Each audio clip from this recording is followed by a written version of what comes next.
You must be doing great in that little town I left her at. I'm, She must be thriving. Married already, I hope. I'm so proud of Marjorie.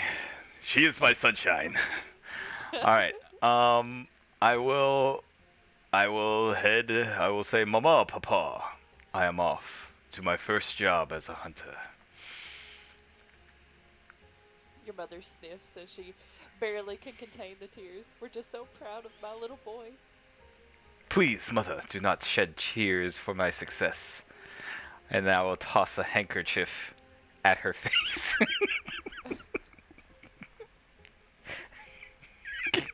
Like, not, it's kind of like half-heart, like haughtily smack her in the face with my noble handkerchief and start walking out.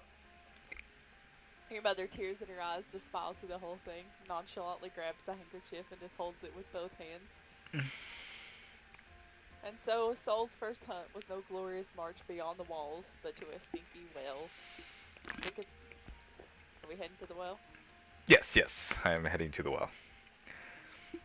The cathedral doors groaned shut behind him, muting the roar of the crowd. Outside, the mountain air bit cold against the incense still clinging to his lungs. The eyrie loomed, walls of black stone carved into the mountain itself, narrow streets pressed tight beneath towers and battlements. Soldiers in steel moved in formation along the ramparts, their boots a drumbeat of discipline.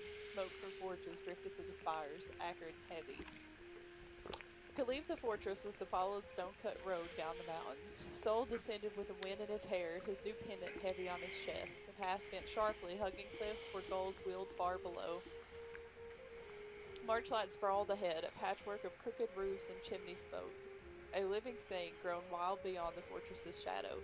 By the time he reached the gates, the air had changed, damp, crowded, thick with wood smoke and humanity. The city closed in, streets too narrow for the press of bodies, timber and stone houses leaning overhead, laundry strung between them like banners of the poor. Lanterns swung in the fog, their glow muddied by smoke. Merchants shouted, beggars clutched at their cloaks, children darted through the throng.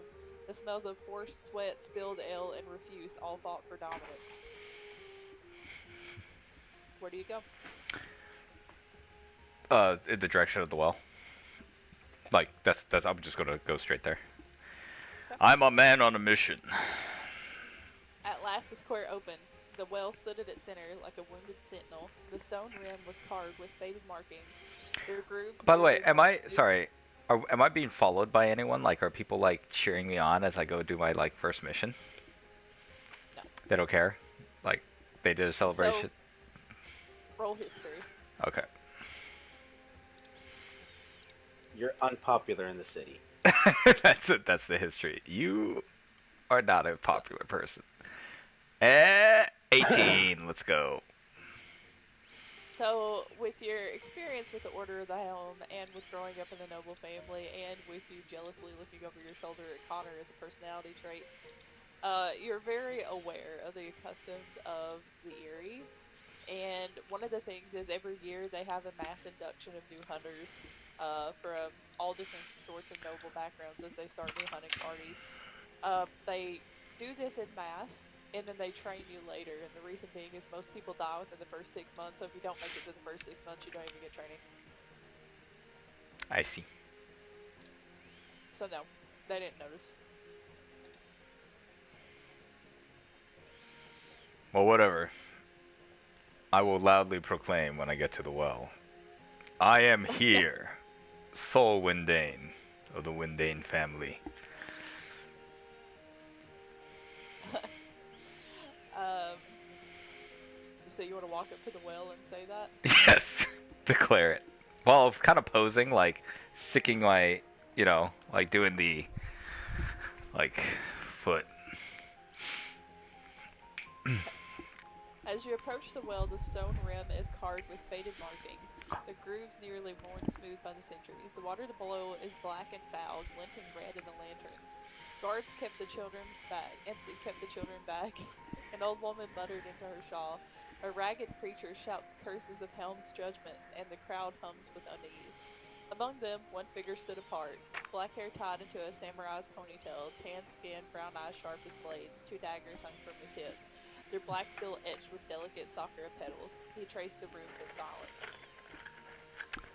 What are you doing there, good sir? Soul says to the guy etching runes into his blades. Into the well. Into the well, yeah. Sir, can you understand me? Do I need to speak a different language? I know elf. At least I think.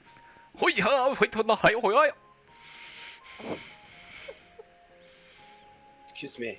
I am doing history. Is I that understand your language. Relax. history?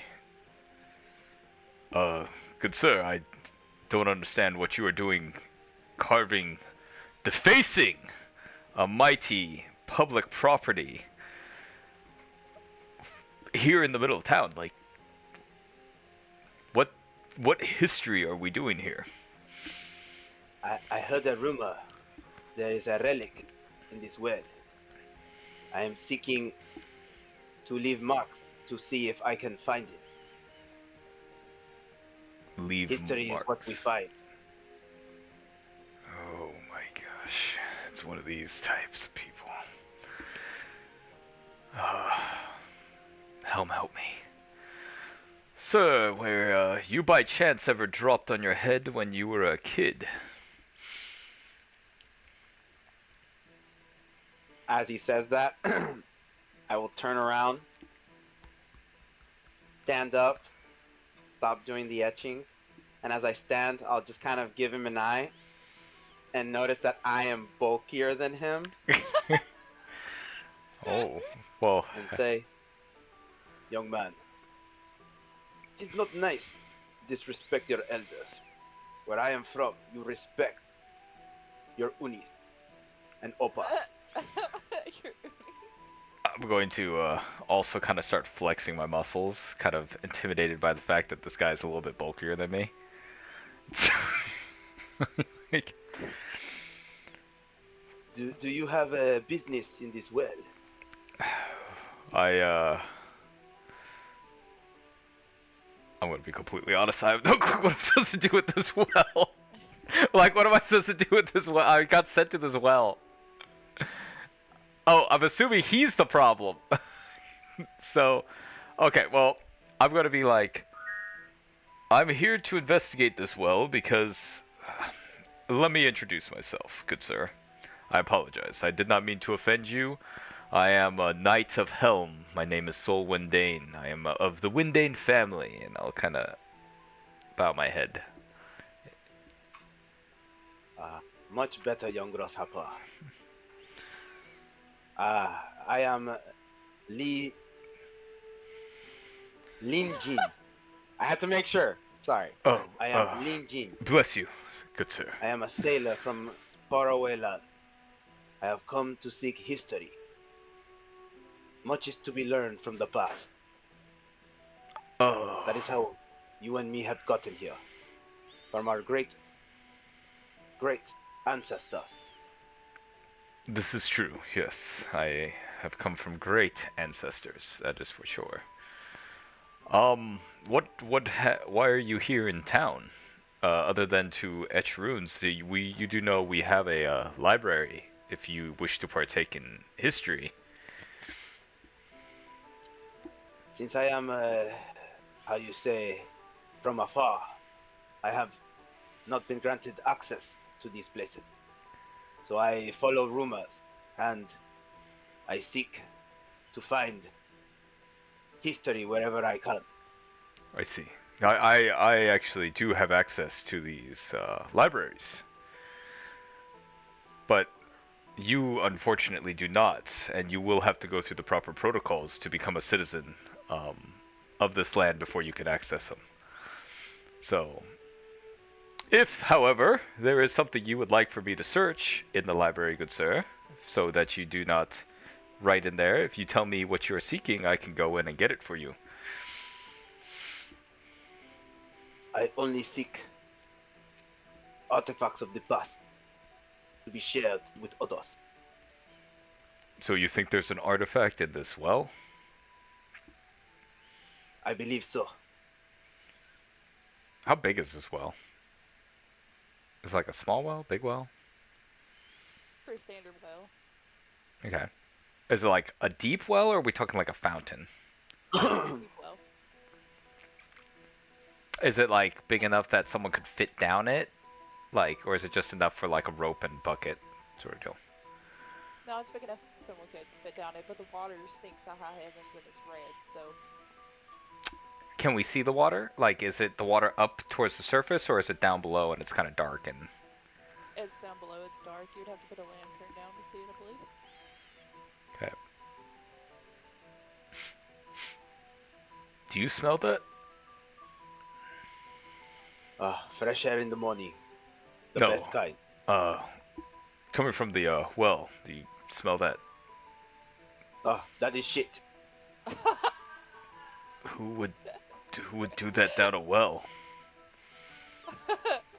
I do not know. Your town is weird. Why is it red? I did not notice that. That is alarming. Interesting. Not this strong Well, scary. I believe that the artifact that you're looking for is down there. Maybe we can work on a mutual... It seems like we both are in we're both seeking the same thing. I wish to purify this well. You wish to get what is ever in that well. How about you grab onto that rope and I start letting you down into the water and you can get whatever it is you need.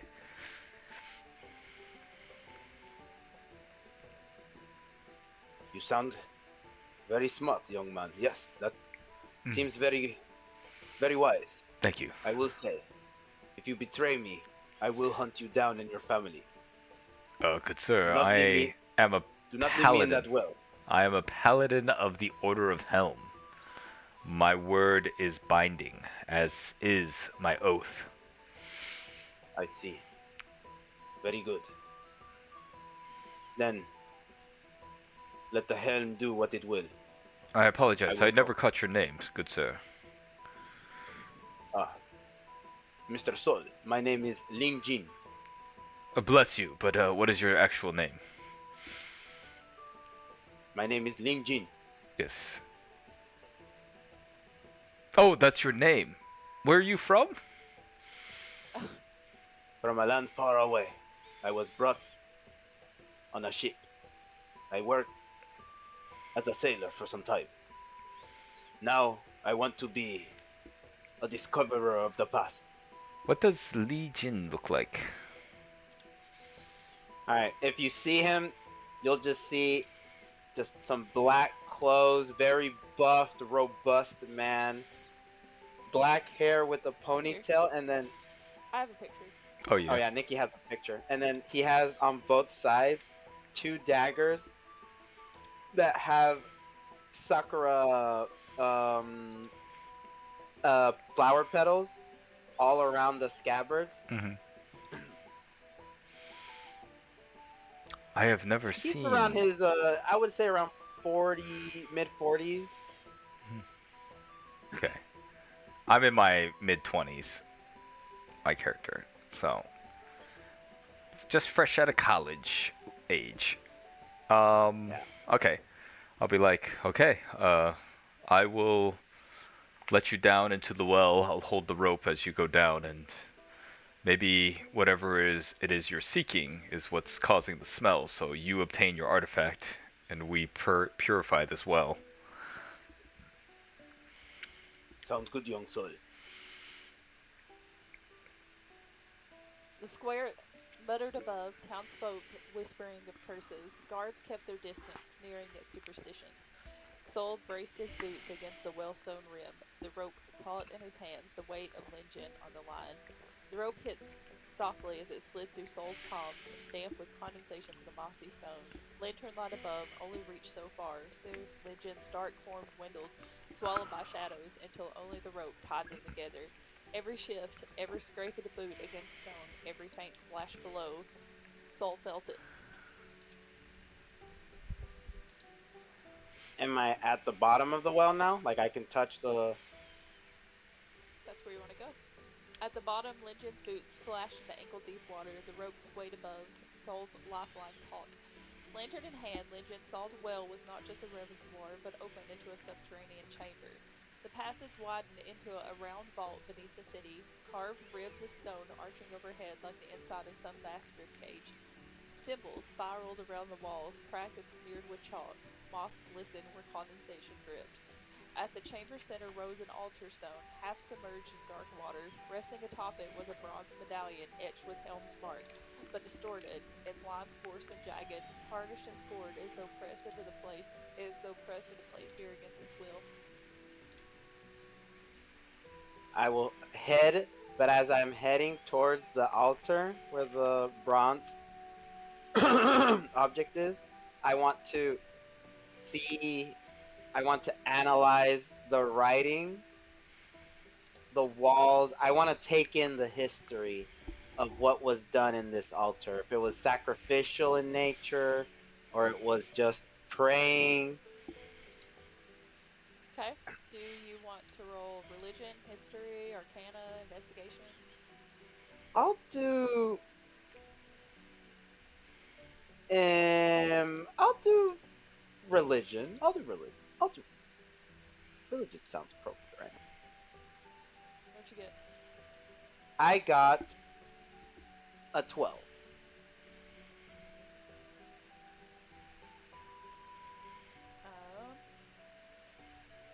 The rope creaks as Lin Jin lowered himself in the dark.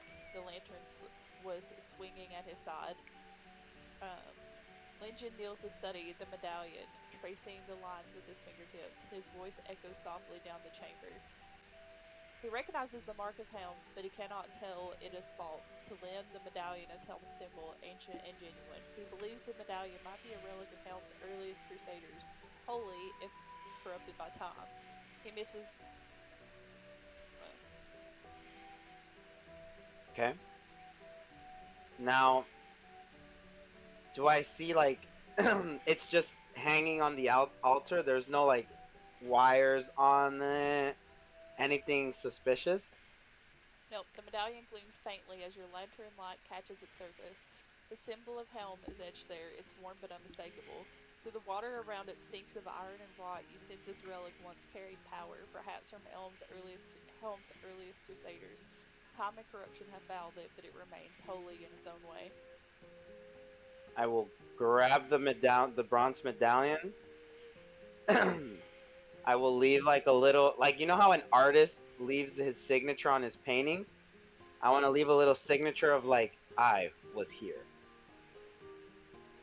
But it's just essentially it's just an L in it like that. That's pretty much an LJ on the altar. I'll grab it and then I'll start heading back, and as I'm heading back, I'll start doing signal to pull me back up to Soul. I'll just do 3 pulls every 5 seconds until he understands to pull me back up. Okay. So just to be clear, you don't want to do anything with all those symbols on the wall? I thought I did the religion check to see what the symbols were. Oh, I thought you just did it on the medallion. No. I did it. I was saying on the whole, like the walls, the symbols. If it was just on the medallion, I meant the whole plate, like the medallion and on the walls and everything. I just don't know if I understand the language per se, because I do have Common, Draconic, Elvish, and Giant. Those are my 4 languages that I know. You wanted to roll religion? Yes. Let's make Do you want me to roll again? Separate roll on the wall. Okay, Yeah. separate one? Okay.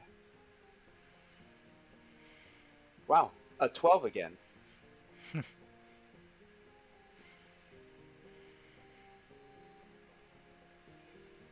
Before signaling Saul to haul him up, Lin paused. The runes carved into the chamber's walls seemed to shimmer faintly in the lantern light, broken lines of a language older than Marchlight itself. He ran his fingers across the slick stone, muttering a quiet prayer as he searched for its meaning. The runes are old, their language half swallowed by moss. You see Helm's marks scraped over them, carved crudely atop an older spiral. These words were not meant to bless, they were meant to seal. Whatever strength they had was broken when Helm's image was violently Oh, pressed onto them. frick. Oh. Does it seem that something happened when I took the bronze thing? The bronze medallion? Yeah. Now that I read whatever else is on there? Yeah.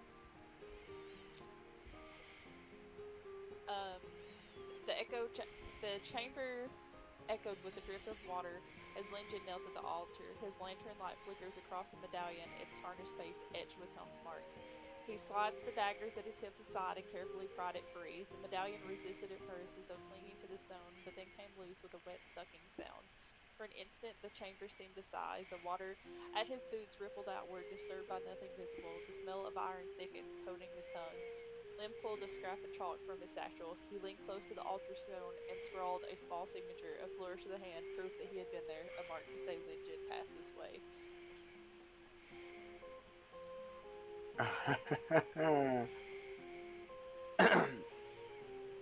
I'll memorize everything around. I'll still take the medallion. And I'll repeat I'll go back to the 3 tots every like 5 seconds until I get pulled out. Okay. Lantern swayed his hip, medallion clutched in one hand. Linjin sloshed back to the rope. He gave it a sharp tug. Above that, Soul felt the signal. The rope shuddered as Lim began to climb, boots scraping against wet stone, water dripping in rivulets down his shoulders. The crowd at the well's rim praying to watch, murmurs swelling as the hunter's figure slowly rose into view. The bronze medallion gleamed faintly in the lantern light, as if something watched from its surface. As I get back up, I'll literally look at Soul and be like, I have found this. Okay. That's what you're looking for? It's history. Does it still stink down there? Yep. I'm not even gonna make you roll investigation because it actually got way worse.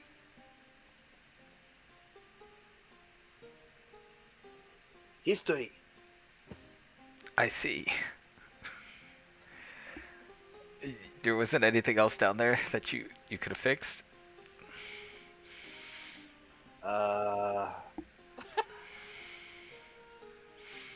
You'll see a pause. And then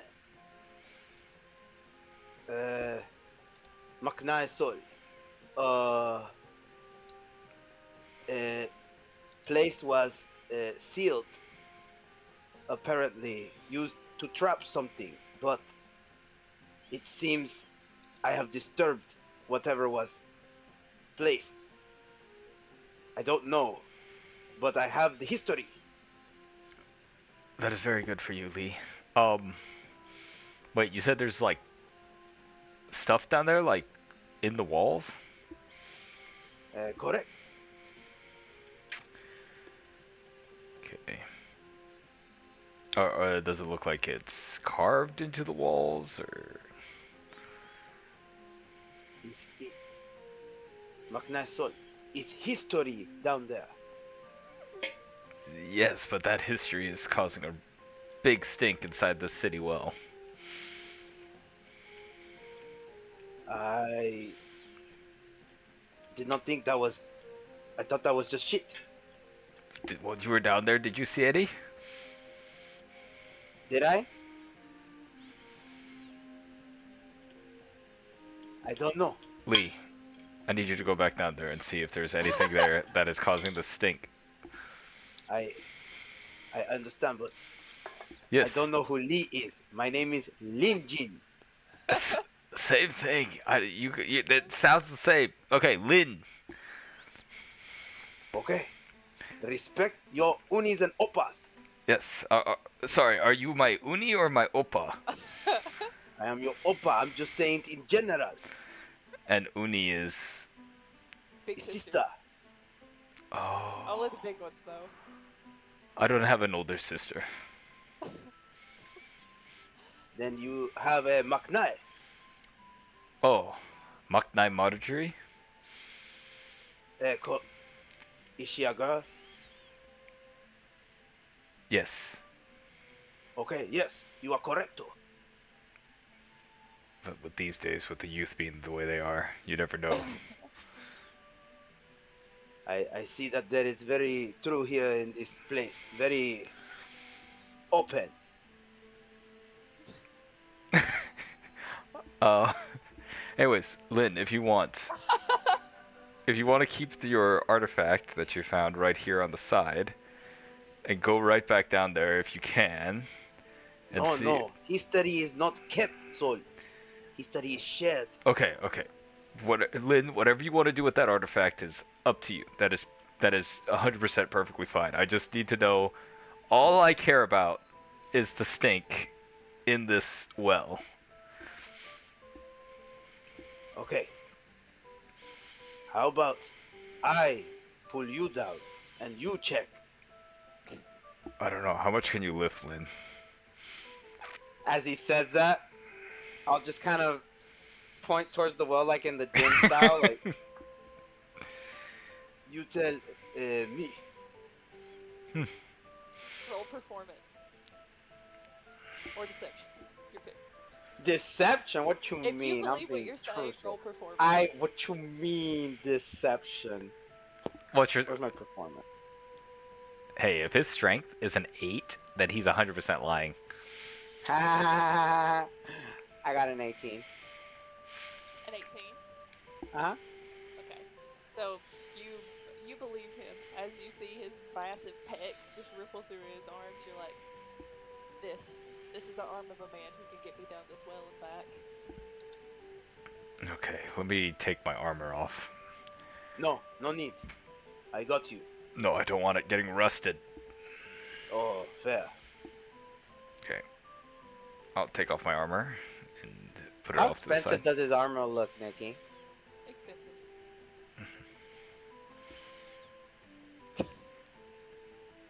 Alright. Lee, I'm ready to be put down there. How did you ask? Were you dropped as a child? Is Lin Jin. Okay. Would you like me to call you so? Sure. That is my name, or you can call me Mr. Windane, or... No, your name is Sol. Do you want me to call you so? I am sorry, it's your accent is very hard to understand. It sounds like you just keep saying my name over and over again. Is your country are they not able to pronounce L's? What are you talking about? It just sounds... I've been saying without the Yes, that's what I'm saying. You can't pronounce L's? It's Soul. I've been saying it the entire time. What are you talking about? You keep saying so. No, I'm saying so. Yes, you're saying so. It's No, soul. so. Soul. Yes. Yes, so. Soul. Like So. we all have a soul. Correcto. So. Yes. Okay. You ready? Yes. Roll perception. Who? Who? Let's have Linjin do it. Because his back's to the well.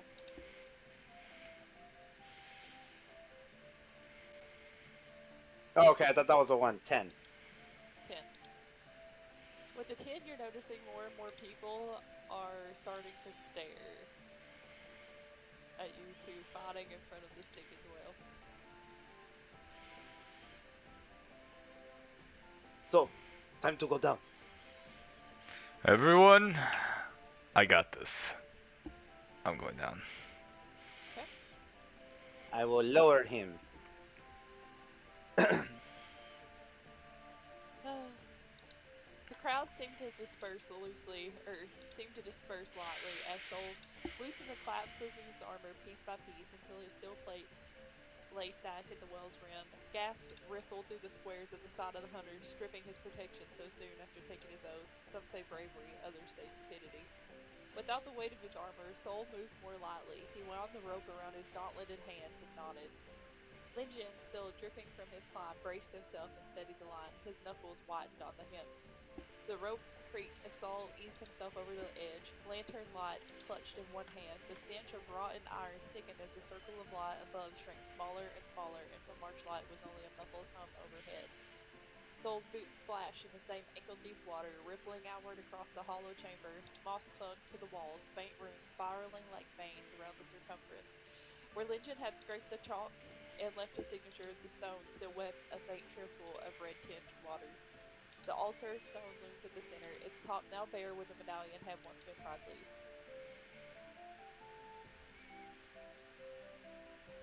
Okay. So do I know what these runes are? What do you want to roll?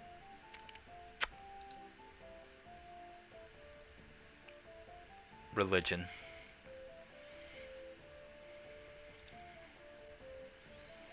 Rolled a... On the walls? Yeah. Like, do I see the stuff on the walls? Uh-huh. So I want to roll a religion check.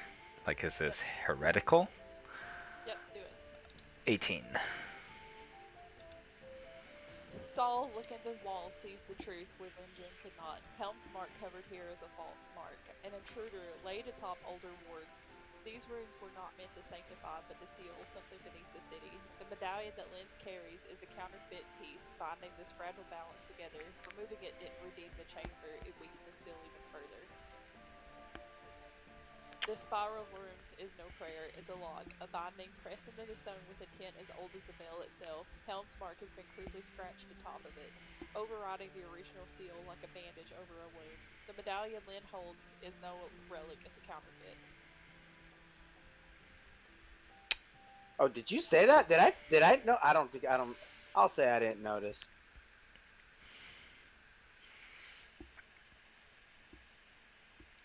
Yeah, it was. Oops. I read the same line twice.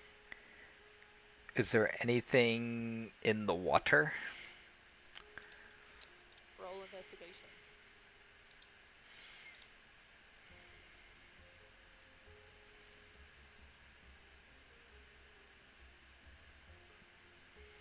$14.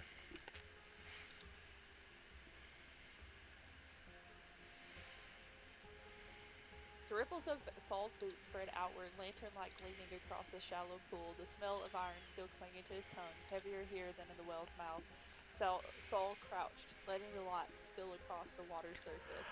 The reddish sheen is not rust or filth, it's blood, diluted into the water. Faint streaks lead away from the altar into a narrow runoff channel, not natural seepage, but as if blood had been poured out deliberately. Among the ripples, scraps of soaked parchment drift, ink smeared into illegible prayers. A trembling hand had sprawled them, begging Helm for forgiveness.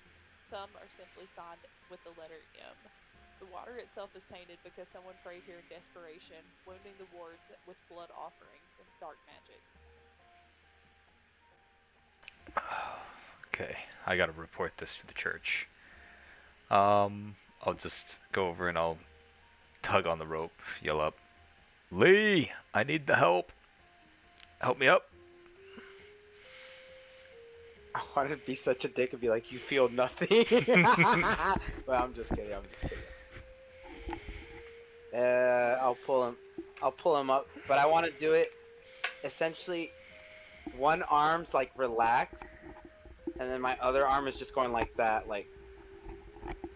I should make you roll athletics. Watch you feel it, you just drop it. Like that. He should be doing a strength check with something like that. Okay. And if I fall, I'm coming up there and he's going to jail for a long time. He better hope he doesn't fail this. I have advantage on any athletics checks, alright? So, sit down, fool. That's a nat 20. Oh. Alright. Just gonna have to pull him on up then.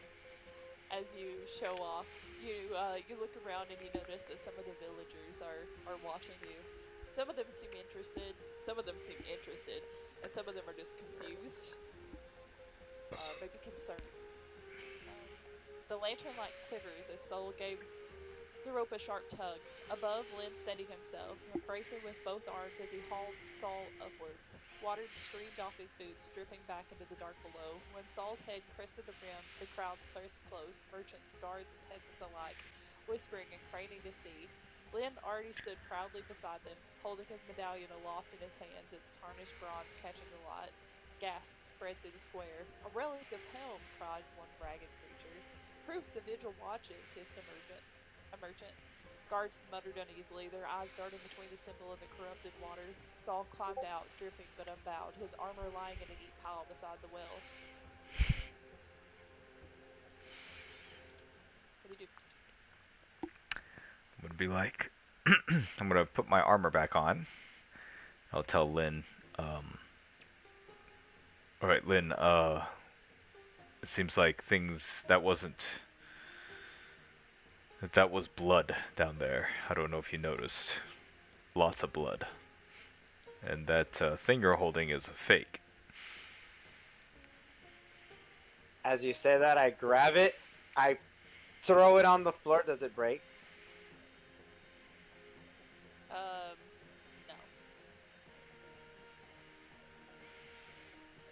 No. Not history. Why'd you just throw it on the floor? Thought it would break. Not real. But just because it's just not real, it doesn't mean you just litter in public. I was going to pick up the pieces. You were going to pick up all tiny particles that would have went everywhere. Yes. Well, I guess is this something you do in your country? You just break things when you find out that they're not worth anything to you? No. History. Preserve. Fake. Destroy. But technically this counterfeit is still a part of history, right? No. It's fake history. But in the future, wouldn't someone look at this counterfeit relic and be like, in history there were these relics that were made that were counterfeit? No. We want to preserve original. I see. Well, anyways, you got your relic, or at least the counterfeit. Make sure that doesn't break in public. That's littering. I got to run over to the church and report what's happening down there. You need assistance? No, it's fine. Unless you just want to tag along, that's okay. No. Teach me documentation for library. Oh, yeah, we call it a J1 application. You need to come in and to obtain your citizenship from Marchlight. I could get you the proper documentations. We'll head over to the church, or is it the area? I'm not sure. Where is it? Where we get immigration forms? What? We don't hear you, Nikki. Can't hear me? Oh, no, now we now hear. we can. I mean, the church. Okay, we'll go to the church. I'll get you those forms. Perfect. How long you Lead been? the way, so. How long you been in town?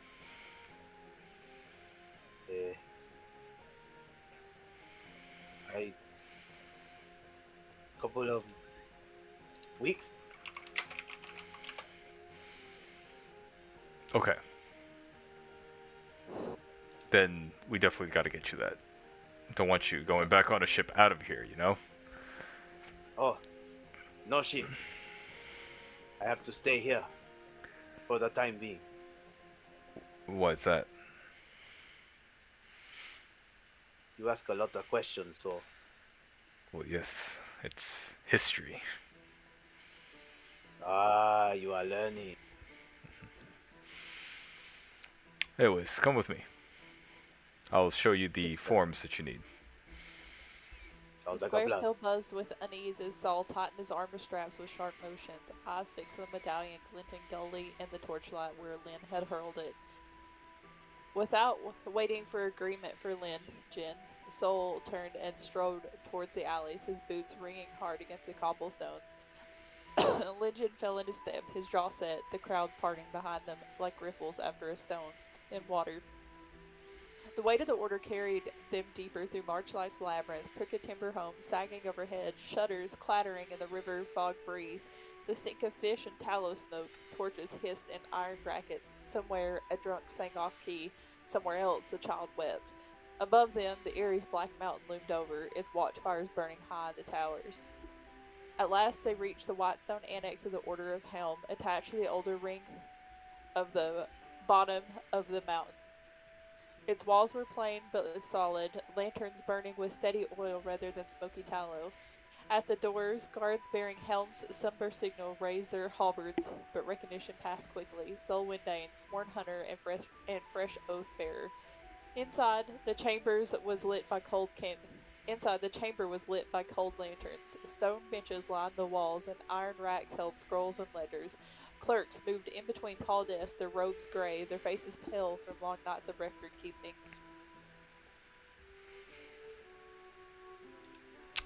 I need to speak to... Who would I report to?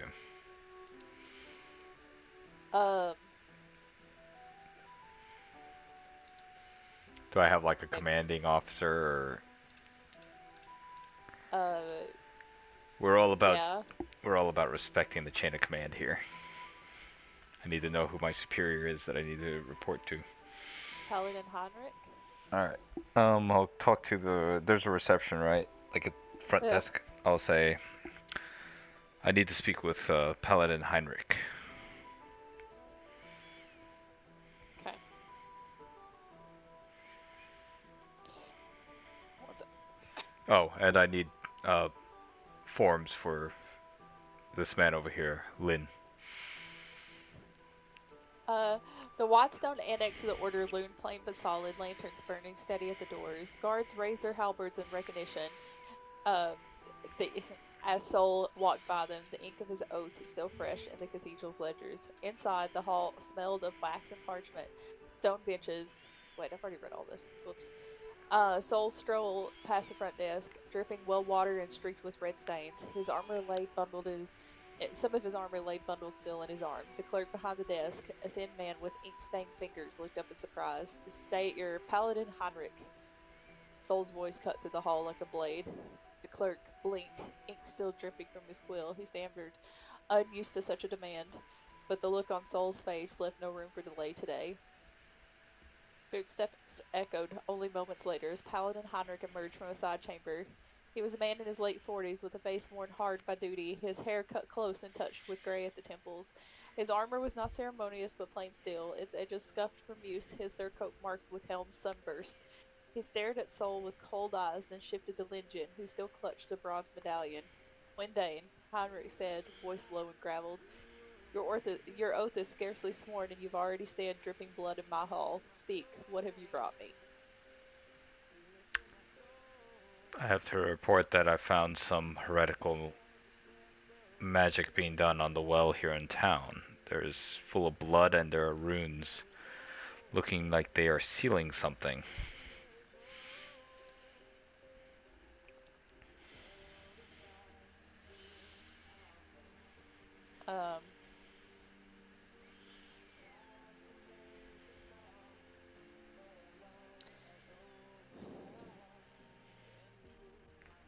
Quills steeled, clerks froze, staring over their ledgers. The ink-smeared desk clerk's mouth worked soundlessly.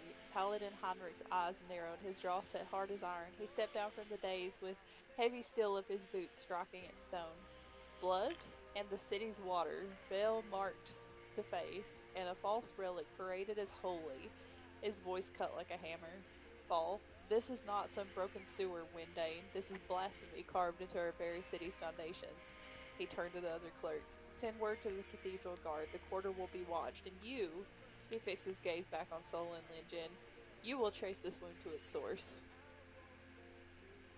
Oh, Paladin, he is not a citizen of Marchlight. I need the forms for him. He said they are J1 forms. Yes.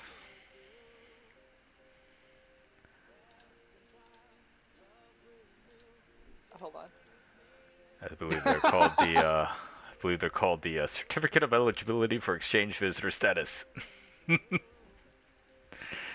Did you really come up with that on your own? I have no idea what to do with this. Hold on, give me a minute. In case you don't know, the J1 visa forms are actual forms for the United States. The hall I continued to be silent. The clerk still blinked. Quills were still hovering midair. A nervous cough echoed against the stone. Citizen, the desk clerk murmured, confused. He flipped through his ledgers, tax rolls, birth registries, guild rosters. Nothing bore the word citizen. Heinrich's face hardened. Citizen? He repeated the word like it was in a foreign tongue. Windane, what nonsense is this? There are no citizens here. There are hunters, and there are merchants, and there are serfs, and there are lords. There are the faithful, and there are the damned. Helm does not grant papers. Helm grants oaths. Citizen like in the old imperial tongue? Some of the guards whispered among themselves. Is that some foreign term? It's, I look over to it at them, history. he's an Heinrich stepped closer to Saul, his voice low. If you want him bound, make him swear to your hunting party. If you want him trusted, make him bleed for the vigil. But do not speak to me of citizenship ever again. This city does not keep books of the belonging. The only record is the mark of your deeds. Lynn, these people are uneducated swine. Do not listen to them. Anyways, yes, Commander.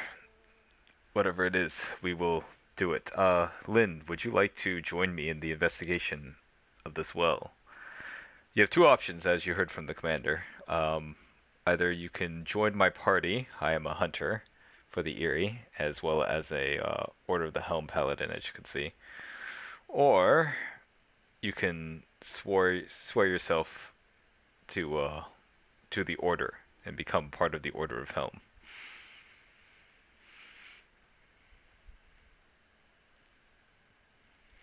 They don't seem to follow history. Well, We go your way. the hunter party? Yes, Okay, there will be lots of history to find. yes. No ships. No ships.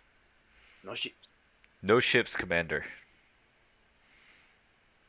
No Heinrich ships. looks at you quizzically, as though very disappointed, venom dripping off of the corners of his frowned mouth. You just said no citizenships. And with that, I'll walk out. As we're walking out, how old does this man look? Does he look older than me? Younger than me? Which? The Heinrich. citizenship dude that was. The citizenship dude. I forgot his name. Heinrich? Or are you talking about the guy who said, "Oh, citizen," like the old imperial tongue? What was his name? I don't think they had a name. It was just a guard. Oh.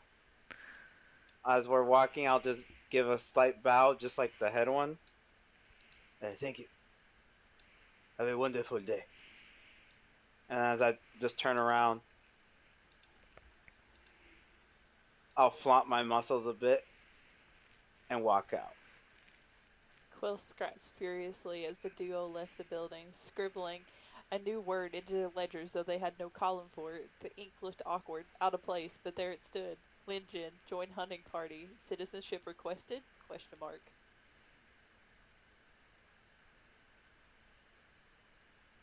So, what we do now? Library? We gotta figure out what this well is. And apparently, there are a bunch of runes down there that might lead us to. We need to find out the source.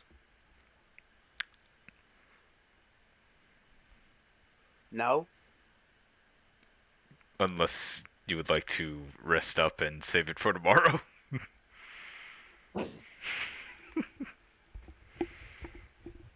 What time is it? Say it's late afternoon at this point. How about we get you something to eat, Lynn? Treating your oppa. Perfect. Yes. I will treat you. Where's a good food place? Albert's? Albert's. Okay. I guess I know this old place. The staffing is a little weird. Bear with it though. They serve great food. Lead the way. Okay. I'll lead them to Albert's bar. The afternoon light slanted low across Marchlight, gilding the crooked rooftops in orange. Smoke from the chimneys drifted thick and gray, mingling with the damp fog rolling in from the river. Saul and Lin Jin walked in silence at first, their boots scuffing cobblestones slick with rain and horse dung. Saul's pendant glinted faintly against his chest. Lin Jin's daggers clicked as he shifted his stride. The bronze medallion he had hurled now tucked back into his satchel, retrieved in silence before they left the square. They had reported to the Order, they had spoken of the blood and the heresy, they had argued over relics and citizenship, and now it was late and everyone was hungry. Albert's Tavern squatted crooked at the end of a narrow street, its wooden sign creaking in the evening wind. The painted rooster on it had a bent neck and one mad, staring eye. The lanterns glowed in the windows, and music, a fiddle, badly tuned, leaked into the street along with the smell of smoke, ale, and fried onions. Inside, the warmth had immediate, almost suffocating after the damp streets. The warmth was immediate, almost suffocating after the damp streets. Smoke hung thick on the rafters, and the roar of voices pressed close. Hunters in half-armored leaned on barrels, merchants shouted over mugs, dice clattered across tabletops. Albert himself, ancient, angry, his stringy white hair tied back in a knot, grunted at all of them from behind the bar. His words slurred into a snarl barely intelligible. Here is stupid. Albert, you are looking good.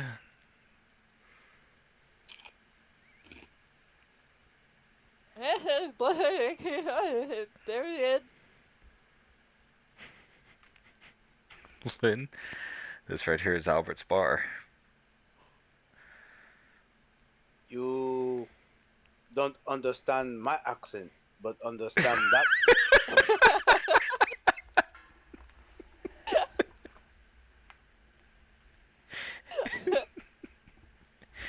Once you grow up around these parts, it's a lot easier, Lynn. I see. Anyways, table for two, please. The usual spot. A boy pointed them at an empty table in the corner and slammed down 2 bowls of lamb and barley stew, black bread with scorched crust, and mugs of bitter ale. The stew was greasy but hot, steaming in the smoking air. It smelled of fried onions, stale beer, and wet wool. The sounds of fiddles were scraping, laughter that was too loud. Albert was swearing at a patron, at least maybe he was.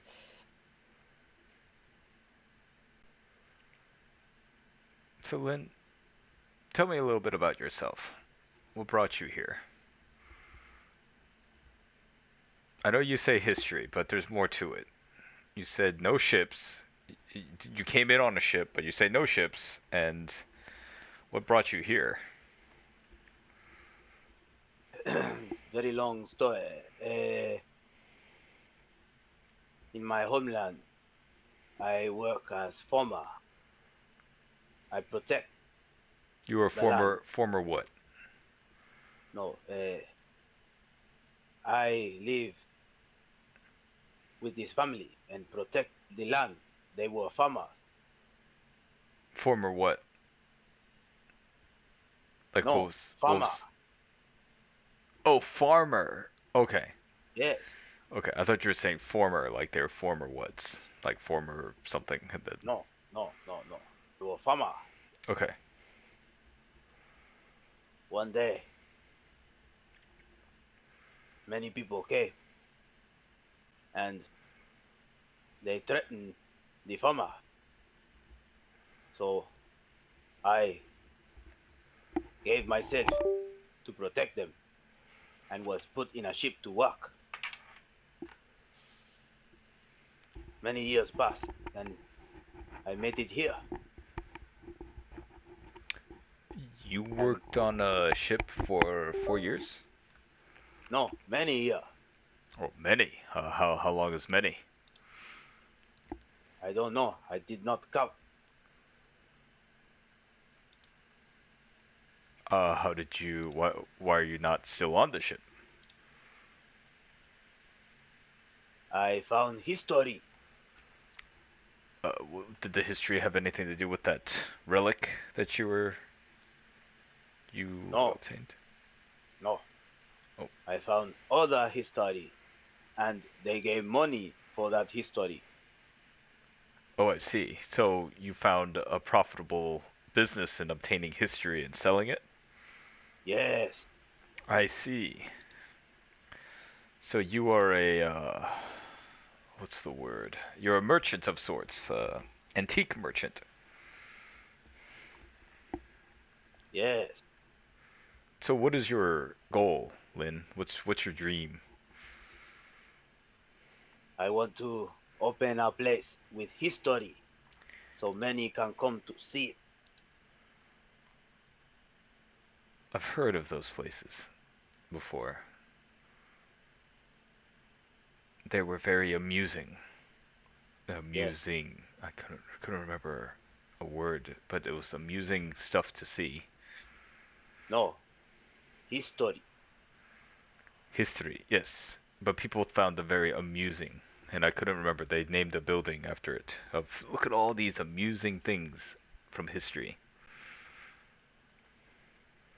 Yes. It's two birds, one stone. Profit and history together. That's interesting. My plan is to become the greatest hunter in all these lands.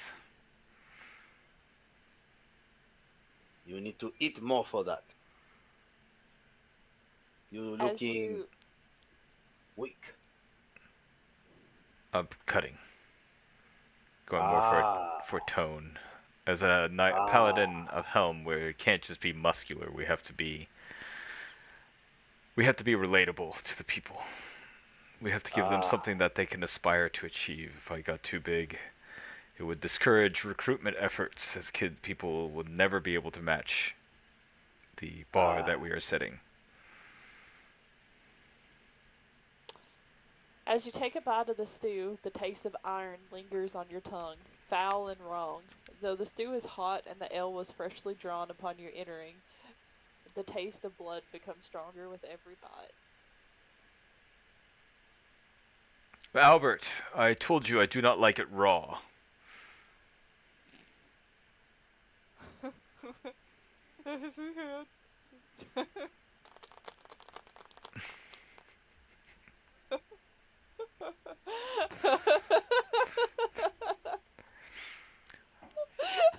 If it wasn't clear, I gave you my bowl of food. Mm-hmm. Eat, eat. Yes, Eat it. it's this is too bloody. It's rare. Do you know what that means? Rare, like when steak is, you can hear the cow mooing. Are you talking to me? Yes, because I just ate it and it tasted like blood, and I'm like, this is too rare. I I work with Forma. This I know. Yes, so you understand that it tastes like blood, right? Yes. Do Yes. you like that? You need more. No, I'm giving you my stupid bowl, you No, that's why I'm idiot. shoving it back to you. Like, you try it. It tastes terrible. No, no. I give it back to you. No, you eat this, Lynn. This is our food. This is our culture. If you don't want to be sent out on a ship, you have to start fitting in.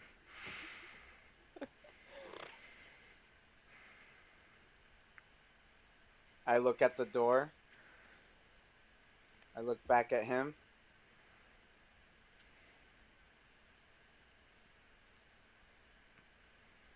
And I take a bite of whatever the hell this crap is in front of me. Roll perception. There's an eyeball, I'm killing you.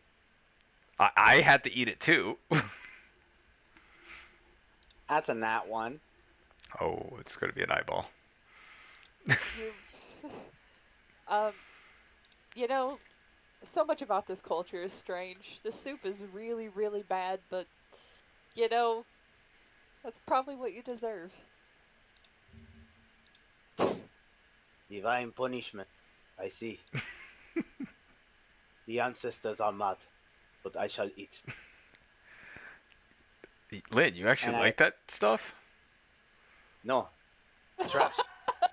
Hey, you don't have to eat it if you don't like it. I just wanted you to say, like, does this taste like blood? Like, does it taste a little too rare? This is not cooked. Yes, thank you.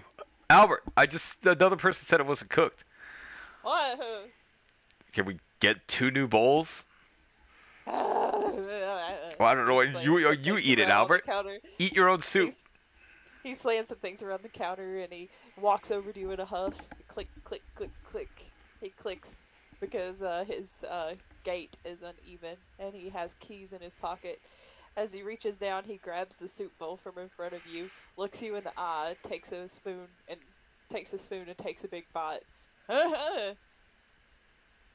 Yes, well, we don't like it rare like you, Albert. And then he hands it to the young boy who originally gave you the bowls beside with a spoon. All right. The boy takes it. He takes a bite. He too shrugs. There's doesn't seem to be anything wrong with this soup. Okay, well, obviously you guys all have your own little peculiar tastes. Just give us a salad. He slams the bowls out of your hand, grabs them, soup splashing over the side, and stomps back to the back of the kitchen.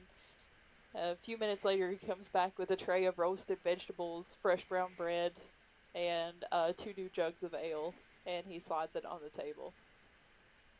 Good man. Thank you, Albert. All right, Lynn, I hope this is better. I will take a bite. Does it still taste like blood? Roll perception. Uh-oh.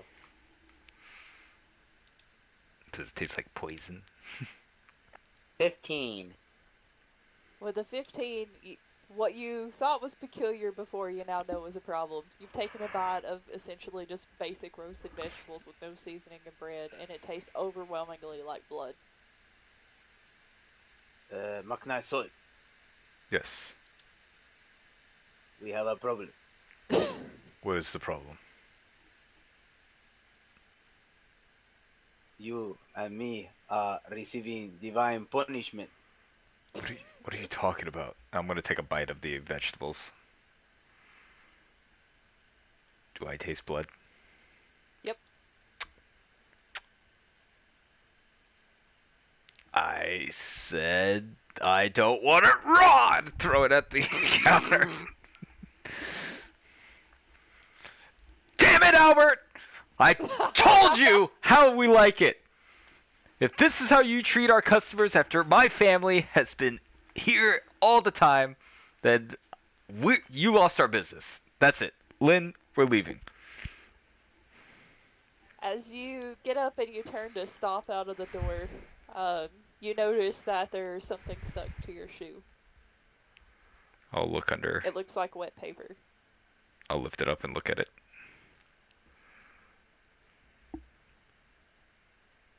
He said he's gonna look at it. As you look at it, it's a piece of parchment stained by blood and water. Looks like possibly from the well, though you're not sure how it's been on your shoe this whole time. It simply says, "Forgive me, Helm. I broke it so you would see me. I'm yours, chains and all." Signed with the letter M. As you read it, the lights in the tavern flicker off.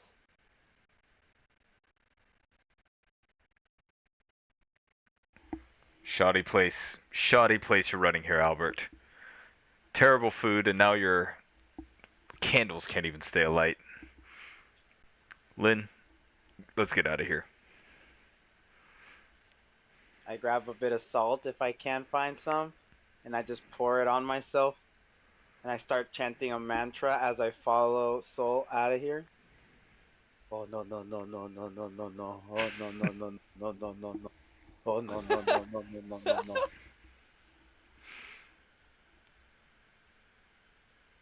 All right. Um.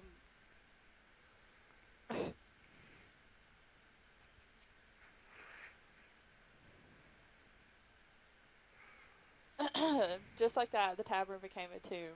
No lanterns, no hearth, just the sound of mugs overturned and people breathing fast in the dark. A woman whispered a prayer. Someone stumbled, cursing. Albert barked nonsense in his gravelly voice, but no one could make out what he was saying. Thole shoved the door to the tavern open. Cold air rushed in, carrying fog and the stink of wet cobblestones. As he stepped out, Linjin followed, but not in silence. His voice rose in low, steady sutras, half prayer, half song, half desperation. The syllables were strange to Marchlight ears, not Helm's litany, not anything from the vigil, yet the rhythm held weight, each note falling like a stone into water. His words carried into the night streets, making passersby shiver and cross themselves. To them it sounded like a cult muttering, something foreign and unsettling, but to Lin Jin it was the armor of his spirit, a ward against the taste of iron that still lingered in his mouth. Soul scowled at the sound, but it did not silence him. The note in his fist felt heavier than parchment, the ink still damp, as it is freshly written. Ahead, the fog pulled thickest where the rows of stores began, narrow alleys, boarded workshops, silence hanging like a held breath, and faintly, faintly, Saul felt like he could hear the drag of chains echoing from within. Do you hear that? Do I hear it? Yes. So, no library. We go to the well now. Okay. I think I He's I- got nothing else. I think I agree with that. Wait, real quick. Can you lift up your foot? Both The of them. left, Both of them. Do you have a piece of paper on them? as he says that, I just go onto my hands and do handstand push-ups to let him see my both my feet up. Do you see anything? Can you stop moving? Oh, I go low. Is there anything on his feet? No. Okay, well, this is what I found on my foot. I need you to flip it. Oh, who is M? That's what I gotta find out. Ah, we have a forgery. A forgery. I do the same. I leave my initials where I go. I did it at that weird man's place under the table. The Alberts? Yeah. Why'd you do that? That's public defacement of property. No, it is me leaving my name in history. I see. Well, anyways, that's a discussion for another day, Lynn. I'm gonna have to talk to you about why you don't just start carving your name into people's tables when you go to their. No, initials. Okay, your initials. Anything. Carving into it. That's not. It's not. That's not. That's breaking the law, Lynn. Uh, don't look at your armor then. What'd you do to my armor? Nothing. Then why would you say that? I don't know. To the well. To the well. The sutras faded into the fog as both men halted mid-step. From the south, from somewhere near the square, the sound began again, chains being dragged across stone. Not the shuffle of boots, not the clink of tools, the heavy, deliberate scrape of iron links pulled inch by inch. Sol and Lynn exchanged a glance. Neither needed to speak now. Together they turned and pressed back through the narrow streets, retracing their steps towards the artisan quarter, where the well was located. The square was nearly empty now. The crowd had long since scattered, whispers of corruption driving them back into their homes. Only a few torches sputtered at the corners, their lights dim in the fog. The well sat at the center, black and silent. The stench of iron was stronger than ever before, the foul water below catching no light at all. Then a flicker, not a lantern flame, but movement. Shadow seemed to shift at the well's rim. A low, rattling scrape rose from below, unmistakably the sound of chains coiling against stone.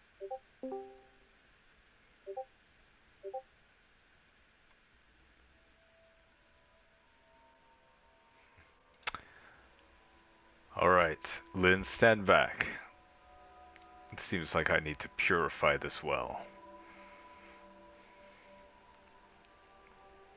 I stand back. Roll.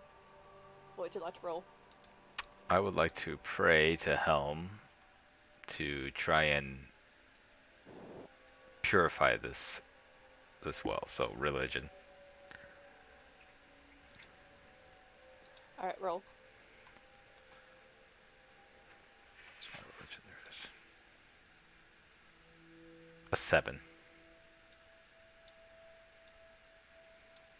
Okay. The square lay silent, fog curling at the edges, torches sputtering weakly. The well yawned back at its center, the stink of iron and rot thick in the air. From below came the faint scrape of chains. Saul stepped forward, pendant heavy on his chest. He placed a hand on the cold stone rim and bowed his head. His lips moved in Helm's vigilant litany, voice low but firm. The prayer echoed into the hollow, words meant to draw back the darkness. Lynn stood a pace away, arms folded, sutras muttered under his breath in counterpoint, strange syllables that mingled uneasily with Helm's name. Your words sink into the dark, swallowed like stones into deep water. The chains below rattle louder, pulling taut, spiking sparks back in the black. One by one, torches in the square gutter and die until only fog remains. No vision comes, only the weight of silence and a whisper rising from below that twists your prayer back at you. Forgive me, you believe that you hear in a whisper. Only him or both of us? Both of you.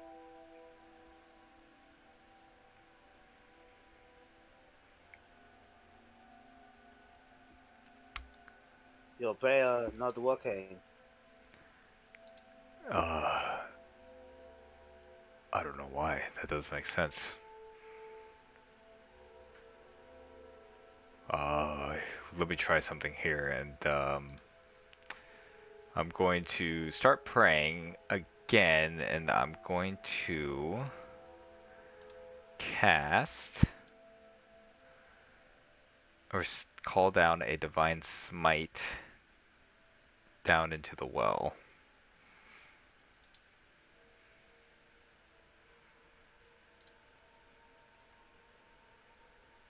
So how does that look like? What are you using a sword or what? Yeah, a sword, and I'm basically using the sword and hitting the well, and then like basically shooting a divine smite. Roll a d20. Okay. 17. Light roared down the shaft, searing against the dark. The chains shrieked and fell in silence, retreating like snakes scorched by flames. For an instant, you felt like you saw a woman in the well, shackled in a flooded chamber, pale hands smearing blood across the stone. Her mouth moved, whispering prayers, her eyes wide with madness. But then the vision broke and only silence remained. How's the square look now after that? Are the lights back on? Do I feel the chill? I'll be like, Lynn, I think there's someone down there. I thought we were going down there. I don't know what you are doing here.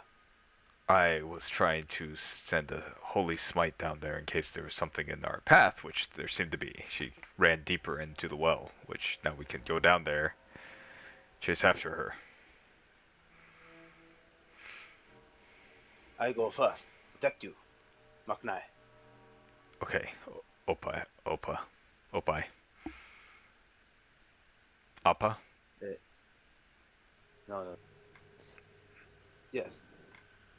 Who's gonna bring you back up? I, with my muscle. Is there a citizen nearby? No. I'll tie the. Is there like a tree or like an anchor that I can tie the rope to? That's next to the well. You could try to tie it to the winch that held the bucket before. Does it seem sturdy enough to hold my weight and Soul's weight? Roll investigation.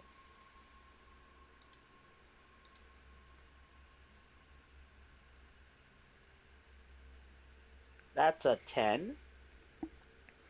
Sure, it's probably fine. You hear good things about foreign wood. I tie it, and I say, let's go. All right. No time. And I start going down the well. Okay.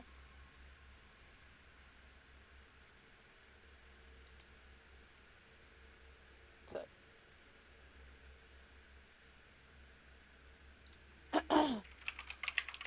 The square was still dark, torches guttered to ash. The well yawned back at its center. The stink of iron continued. Sol fixed the rope again, testing it with his gauntlet. The fibers creaked and shuddered. The winch groaned like old bones, its frame shivering under the strain. Each drop of water from the wren struck the taut rope with a hollow sound, like a clock counting down. Lynn smirked faintly, though his eyes betrayed his unease. Together they descended, one after the other. The rope swayed, groaning under their combined weight. Halfway down, the winch shrieked, and the winch shrieked and splat. Splintered wood gave a warning crack. You can roll strength or acrobatics. Either one of you. I'll do it. Acrobatic. Okay. Actually, for acrobatics, I'm gonna have you both roll. You both have to pass the roll to succeed. I got 17. I got a 19. Nice. Okay. Catch footing against the slick wall.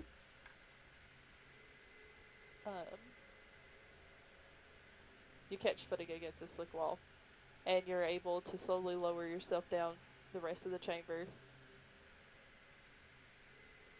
All right, Lynn. I think she went that way. I'll point in the direction that I think I saw the woman retreat to. Okay. I'll The rope do jerked like. violent. Oh, sorry. What? Oh, no, I'll just say, as I'm going forward, I'll just kind of grab some of the water. Is it still like bloodied water down here? And just leave like a little mark to like leave our trail as we go deeper into wherever the heck this lady went to. Okay. The chamber has changed. Its runes pulse dimly, breathing with the stone. The altar bears new blood, glistening fresh. The shackles in the far corner lie open, as though the prisoner only now slipped free. From the side tunnel, chains rattle slow and wet against stone, leading deeper into the dark. Would you like to do any rolls? I guess investigation. Okay. I would like to do a perception. Both of you, do it then. I rolled a 14 investigation. I rolled a 19 perception. Sol, with your investigation, you find scraps of parchment tucked in the cracks near the altar, prayers written in frantic, uneven hands, smudged with blood. Forgive me, I broke it so you'd see me. Signed with only the letter M. And Linjin, with your perception, you notice faint footprints in the shallow water leading into the tunnel, small, unsteady, dragging as if made by someone half dead.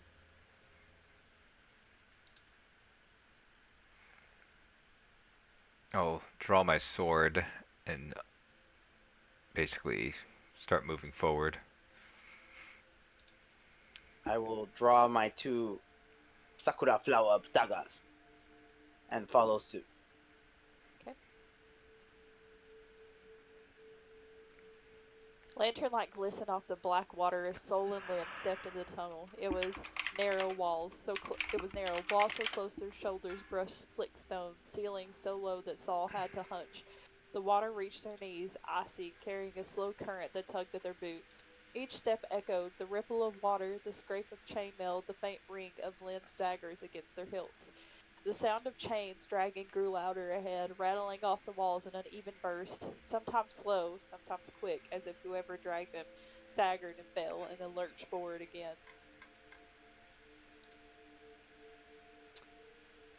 Would you like to do any rolls?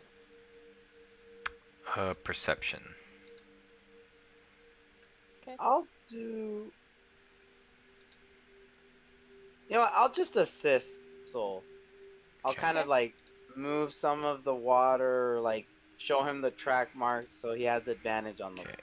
I rolled a 21 with that advantage. You both hear faint sobbing ahead beneath the chain rattle, a woman's broken weeping.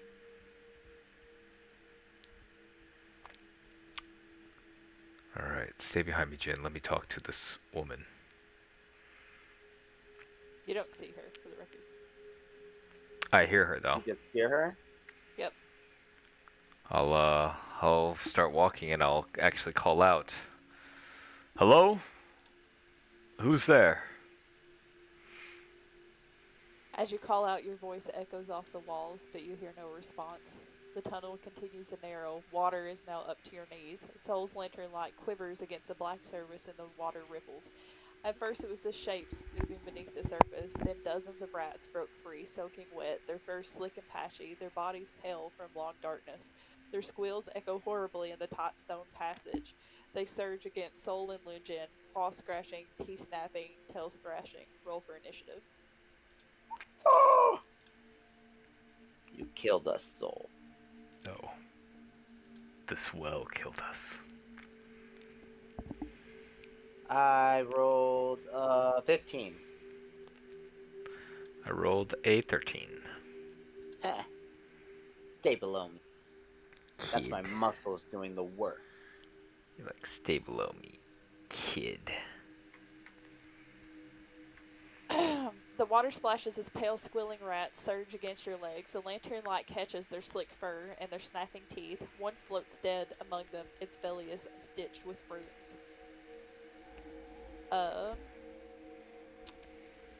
Let's see. Linjin, you have initiative. Actually, both of you do. Okay. So the rats are coming at us Yep, a whole on a swarm. floating dead body of They're rats? jumping out of the water and attacking you. Oh, okay. How many specifically? Like number-wise? Let's say 13. 13? Okay. I will, with my Sakura daggers, I will attack one of the rats. Okay. That's coming at us. That's a dirty 20 to hit. Does that hit?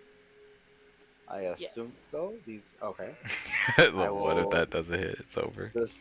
I will do 5 piercing damage to that rat. Is it still alive?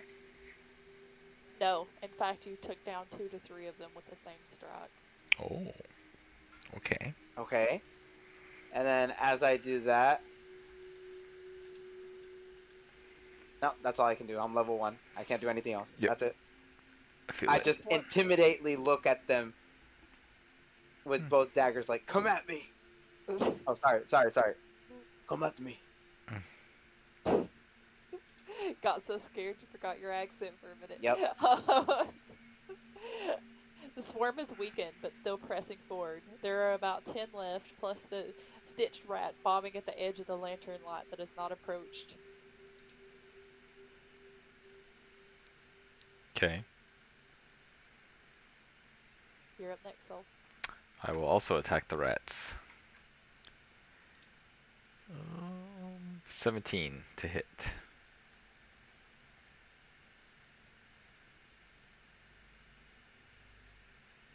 If you didn't hit the rats, I'm gonna laugh at you. Saul raised his weapon, a lantern light glinting off its edge. The pendant of helm pressed cold against his chest as he swung down in the mass of squirming bodies. Steel met fur and flesh with a wet crunch. A flash of white gold radiance seared along the blade, burning the corruption that festered within the vermin. Rats shrieked and burst apart, smoke rising faintly where light had seared their bodies. Because they're corrupted vermin, they're vulnerable to radiant damage.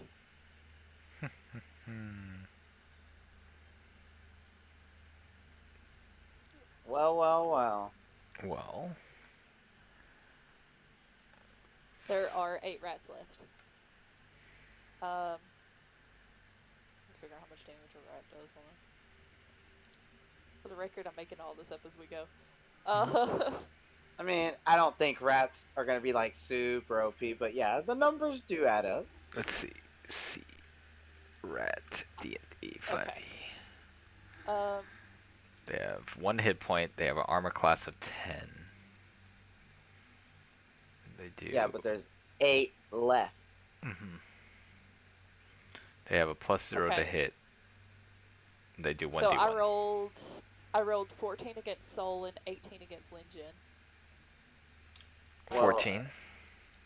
Okay. The tunnel fills with squeals as the remaining rats lunge at Soul and Jin, froth spraying from their tiny mouths. Claws scrabble against armor, teeth snapping against flesh. The water turns black with their frenzy. Lynn staggers as 3 of the vermin cling to him, biting through damp cloth. He takes 6 piercing damage. 2d6 swarm bite. Ouch. You're about to die. I'm looking perfectly healthy, okay? Okay. I don't Lucky know for what you you, mean by that. I am a paladin. What is your AC, Soul? Yeah, what's your AC, soul? AC is 18. Damn. Hmm. The rats miss you. Yeah, they do. They bounce off And my it's armor. back to Linjin. They Alright. bounce off my armor. That's what they do. Okay, so as a bonus action, as I see all these rats, I'll look at Soul, and then I'll just put my hand over my hair,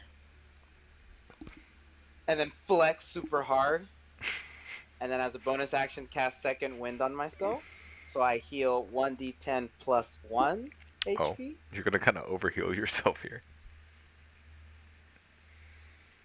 That is, oh, exactly 7 HP back.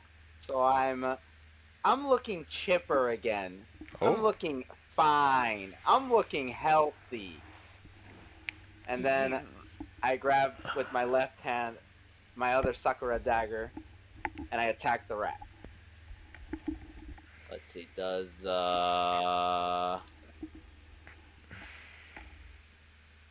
okay, dirty 20 again.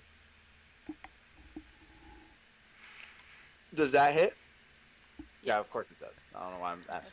Eh. Just said that. That's max damage, 7 damage. Alrighty.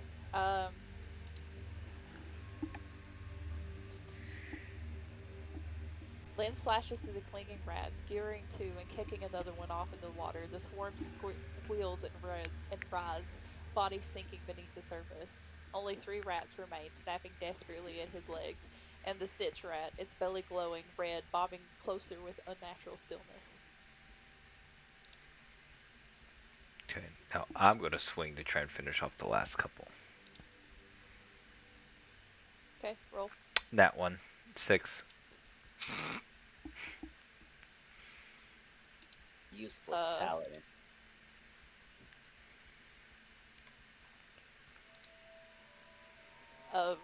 The water sloshes as Soul raises his weapon high, helm. Sorry. As he raises his weapon high, the squealing swarm clings to his boots. The stitch rat drifts closer with its grotesque belly glowing red. He swung down with righteous fury, and the blade caught against the stone-slick wall.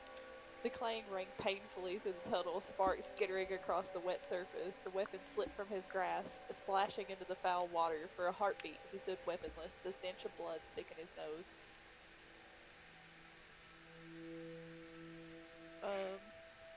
What do you want to do? I can't do anything else. That was my action. Okay. You failed this city.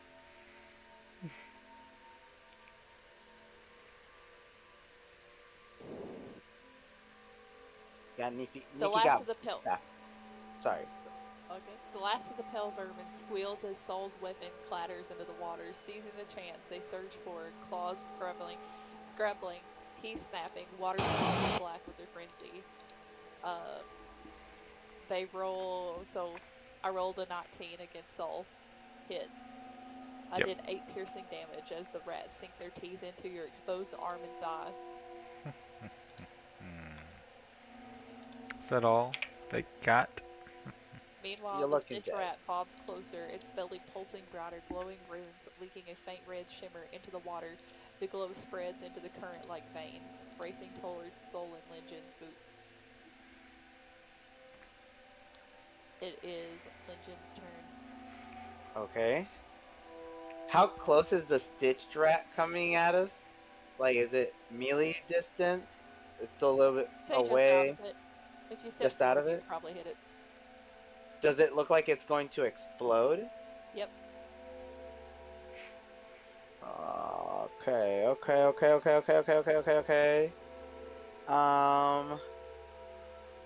I'm going to attack the remaining. There's 3 rats, right? Yep. I'll attack one of those remaining 3 rats, or if I can kill all 3. Okay. Let's see. I'm going to attack. It is 13 to hit. I think that does hit, right? Yep. Okay. Just barely. Oh my god. And that's a total of 5 piercing damage to the rats. Lynn's dagger strikes true, carving through the squealing mass. 2 vermin split apart, sinking lifeless into the black water. Only one remains, clung to Saul now, gnashing at his greaves. The Stitch Rat drifts even closer, its belly pulsing red wound in the dark, spreading light through the current. Soul's turn. Yeah. I'm going to. So you can either recover your weapon and take your turn, or you can try to punch the rat. I will try and kick the rat. Okay, roll. Let's see, we'll do an unarmed. 18. Okay.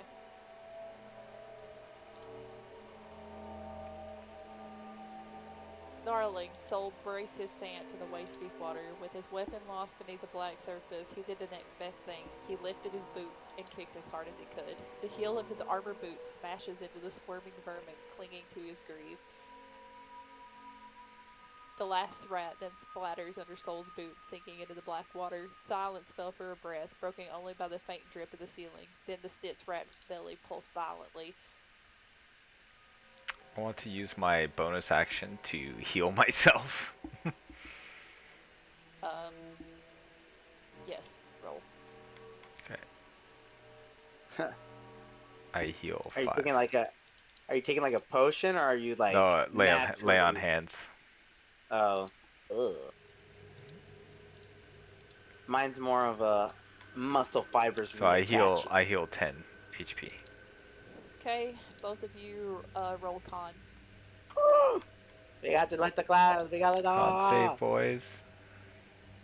My con's pretty good. Oof. Ooh, 22 con. 17. $17 line. Hey, no. Okay. The rat's belly bursts into a spray of blood and black water, a shockwave rippling through the tunnel. Whispers shriek in the dark, desperate, broken. Forgive me. But Soul and Lynn braced themselves against the stone. Soul planted his boot and gritted through the iron stench. The whispers clawed at his faith, but he held his vigil and helm firm. Linjin bent low, slipping into a half-crouched surge, washing past him as his suture rolled steadily under his breath. The prayer steadied his mind, holding him untouched by the psychic backlash. Both emerged, shaken but unharmed, their blades still steady in hand. Soul takes 3 damage, Lynn takes 3 damage. Neither suffers psychic penalty. The shockwave passes, leaving silence. Steam hisses from blood-slick walls. The runes flickered faintly once more and then died. The water ripples back into stillness, carrying the corpses of the vermin away in the dark. Ahead, the tunnel breeze heavy with fog. The rattle of chains returns, slow, uneven, pulling you even deeper into the dark. So all the rats are dead now, even the Stitch one? Okay. Okay, let's move forward. I'll look at Soul. We press forward. We need to reach the history of this place. Yes, and probably deal with whatever's making that racket. I want to also recover my sword in case you don't know it. Like that I'm going to reach down and get my sword. Cool. The tunnel presses tighter as Soul and Lynn slog forward, now waist deep in water cold as grave earth. The glow of the lanterns painted on the walls are trembling in gold. The runes carved into the stone crudely pulse faintly, spiraling inward like veins towards a heart. The sound of chains dragging grows louder with every step, not constant but erratic. Scrape, pause, rattle, silence, scrape, pause, rattle, silence. The noise echoes so closely it was hard to tell if it came from ahead or behind. Then the tunnel opens. A cavernous space stretches out before them, half flooded, the ceiling dripping with thick condensation. And at the center, chained to an altar, is an elven woman. She is gaunt, skin sallow, hair long and white like spider silk, soaked and matted around her face. Her wrists are bound in iron, the chains running deep into altar stone. Her eyes glowed faintly red from exhaustion and madness. She whispered constantly, lips cracked, voice rasping against the stone. Forgive me. Helm, I broke it so you'd see me. I'm yours, chains and all. Her fingers bleed from where she scraped the runes into the altar herself, carving over and over until her nails split. The blood smeared down the water around her, spreading like veins. What would you like to do?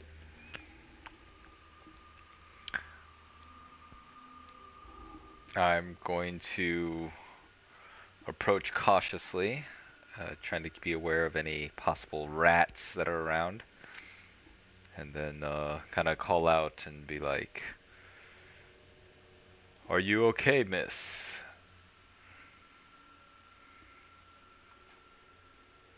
Yes, that's your mother. That's your mother right there. The water sloshes softly as Soul steps forward, pendant still on his chest, declaring him a hunter. His voice was steady but edged with caution, echoing faintly through the chamber. Are you okay, miss? The elven woman's head jerks up. For a heartbeat, her eyes lock on him, wide, bloodshot, glowing faintly with red veining. Chains clatter as she pulls against the shackles, her wrists raw and bleeding. Her lips move, cracking, whispering words that dissolve into raving. He sent you, didn't he? The vigil shines through you. Your helm's hammer, I can see it now. You've come to break me and set me free. I begged him, I spilled it all of it, so he'd finally see me. She laughed then, a broken, hollow laugh that echoes off the ruined walls. The sound curdles into sobs. Her hands claw at the altar stone, scraping new spirals in the blood already smeared there. The runes pulse faintly at her touch, as though drinking her blood. Yes. Does she look Oh, in sorry. pain? Oh, you're good. Does she look in pain? Let's see. Roll insight.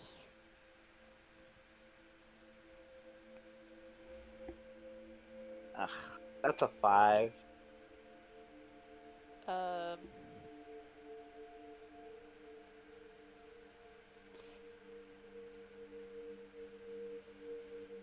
hold on. Let me catch up. Okay. As you watch her like thrash and babble and fight with her chains, the glow of the bloodstained runes flicker across your daggers, and you notice for once that they are now shining runes on your face, like they're reflecting off of your daggers. Uh, you look at her as Soul is reaching out and trying to talk to her, but you don't notice anything in particular going on. You just notice that she is stark raving mad. There's no flicker of any kind of lucidity. You don't see any kind of humanity. Um, so I'll keep not too far, but I'll have I'm an alert and I'll be looking at what Soul does with her. More than anything, testing to see if this is what's been sealed here and wants out, or is this something that's being sacrificed to whatever's sealed in here? That's my thought process anyway. Alright, you can do what we're gonna do, Soul. I'm going to, um, yeah, I'm going to probably start saying a prayer over her, seeing if I can like exorcise for her. roll religion. Religion. Okay.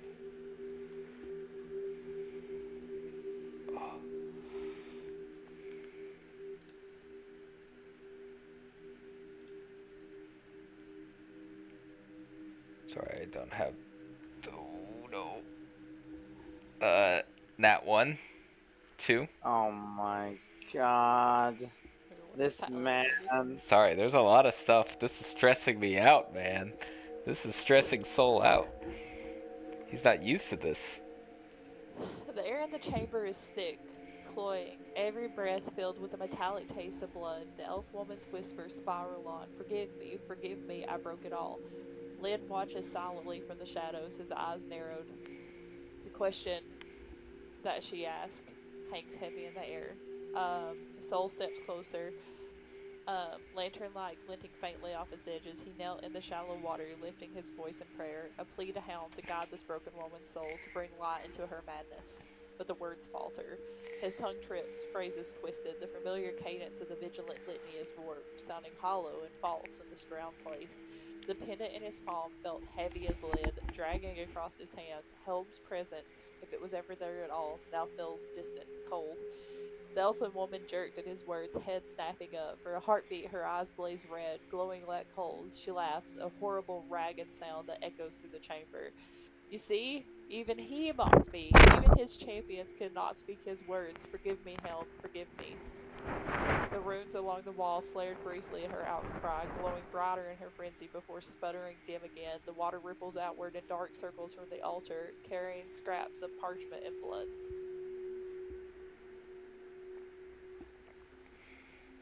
I don't know what this type of magic is, Lynn. It's very strange. I never seen this before. Proceed with caution. I will. Don't release. Maybe speak. See what she knows. Guess I'll start talking with her. Be like, "What is your name?"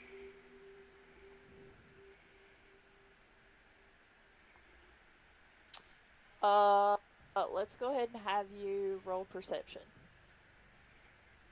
Can I give him advantage? Sure. Because I helped him. I'm helping him.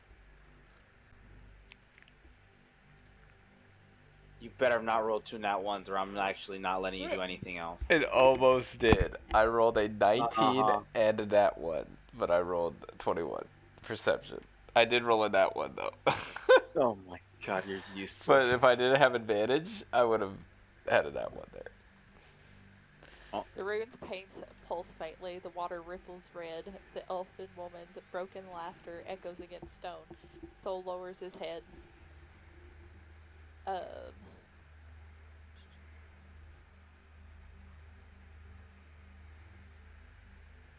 Upon hearing the question, the woman freezes, chains clattering as she goes still. For a long moment, she says nothing.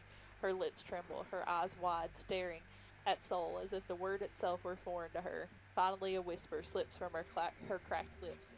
Mirith. Her voice breaks. She presses her bloody hands against the altar stone, whispering again, this time almost clear. My name was Mirith. I only wanted Helm to see me. Her gaze flickered, lucid for a heartbeat, desperation shining through her madness. Then her eyes dart back to the runes where the glow pulses more with her blood. Because you rolled a 20, you realize now that the chains are tied to her state of mind. The more she spirals, the tighter they bind her. Mirith, I am Sol Windane, and this is Lin. Lin Jin. We're here to help you. Roll insight.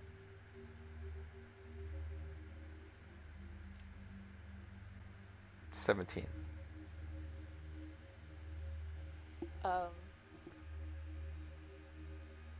After realizing that the chains are tied to the runes in the state of mind, with the 17, you realize that once you hold her attention and you keep her talking, she stops feeding the runes, and they stop pulsing. But this is also the first real humanizing moment. So now you know her name, and you know that this madness is coming from a desperation for recognition from Helm. Mirith, We were sent here. I was sent here by the church to investigate down this well. I am a paladin of Helm. Is there anything you need from me at this moment? Feel like there is a reason I am here.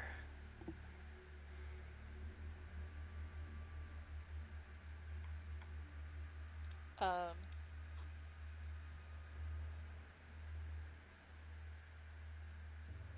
the chamber fills with silence except for the drip of water and the faint clatter of chains.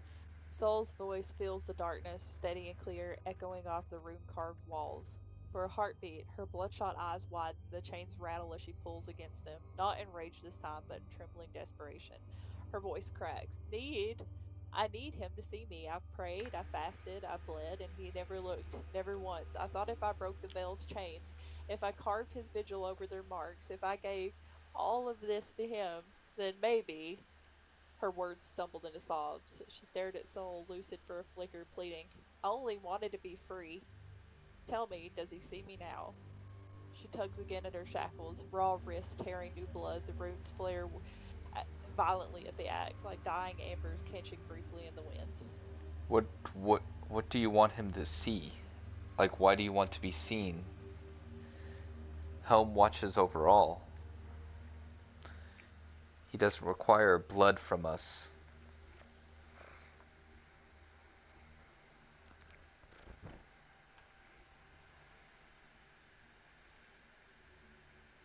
Um, Mirth freezes. Her breath comes in shallow gasps, lips trembling. For a moment, the madness falters and her words spill like a dam breaking. He doesn't see me. He doesn't see elves. Not as chains, not as filth, not as a slave in the dark. I'm nameless, forgotten. I wanted him to see my name. I wanted him to say my name, my blood, my prayer. I wanted them all to matter. Her shoulders shook, sobs rising in her chest. She bowed her head, her forehead pressing against the altar stone slick with blood. But he never did, never once. He never cared. He never answered, not until you came. And even now, the veil whispers to me instead. At those words, the runes along the wall flare, a dim red glow pulsing like a dying heartbeat. The water stirs around her legs. Gonna have you roll religion or history. Okay. Both of us or just Soul? Just Soul. Okay.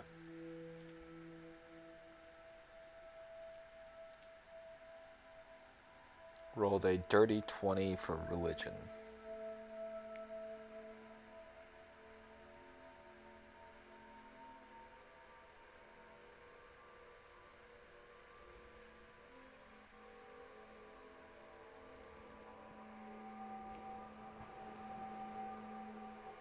Um,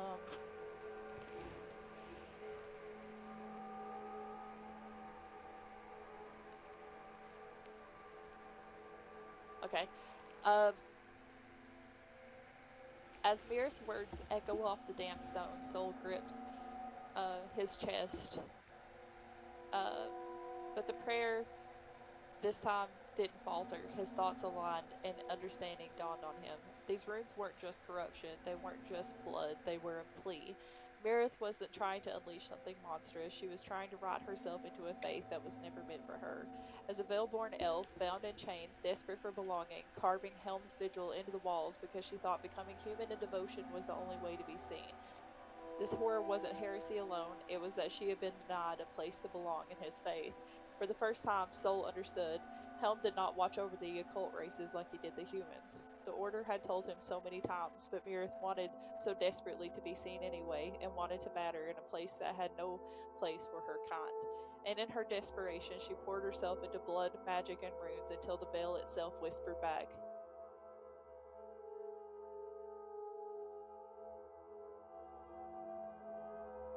So Mirith isn't human? She's an elf. Oh, she's an elf. Got it.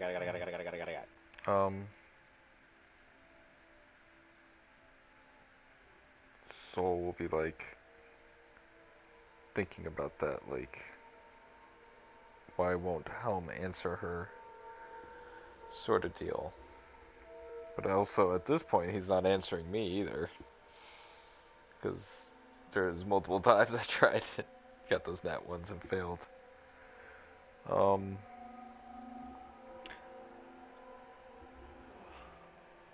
I guess the only thing I can think of is she looks like she's too far gone. I might have to put her out of her misery, sort of deal.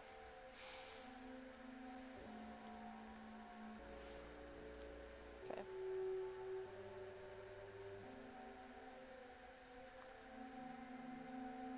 Do I guess notice that you're going for the kill? I'll basically say, because I'll have my sword out, and I'll be like, I'm sorry that it came to this, that you could not receive Helm's gaze. But I pray that with this release of your earthly bondage, you can join Helm in the land beyond.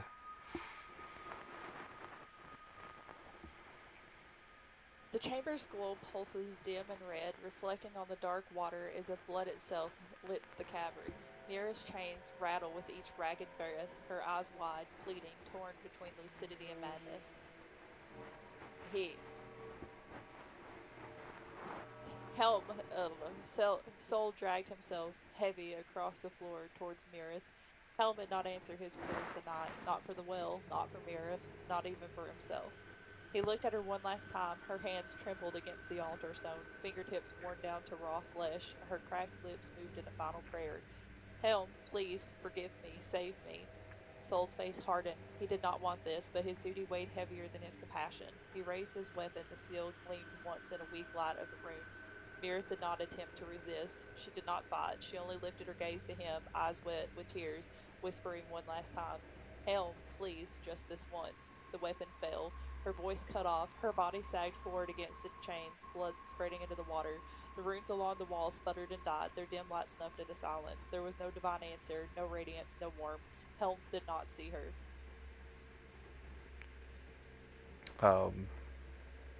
I'll take a kneel down in front of her and plant my sword in the ground and start praying for her soul to find rest in the next life.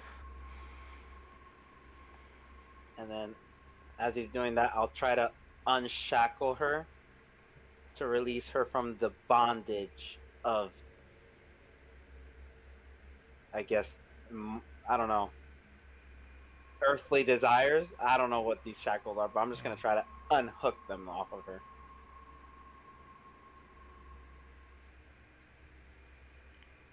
Then after I'm done with my prayer, I guess I'll get up and be like, I don't know what led to such perversion of Helm's teachings. He never asked for this, for blood and self-flagellation.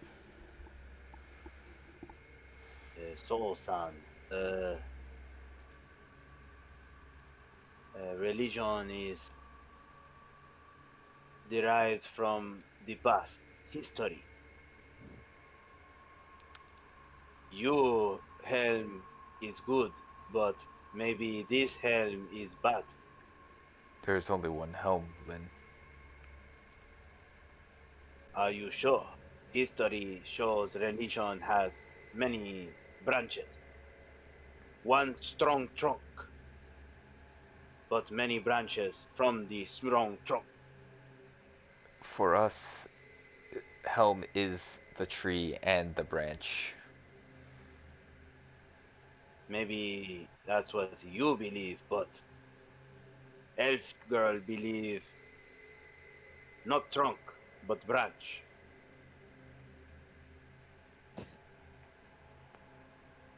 Possibly. Let's see if we can put her to rest. I might try and burn her body in like a sacred flame.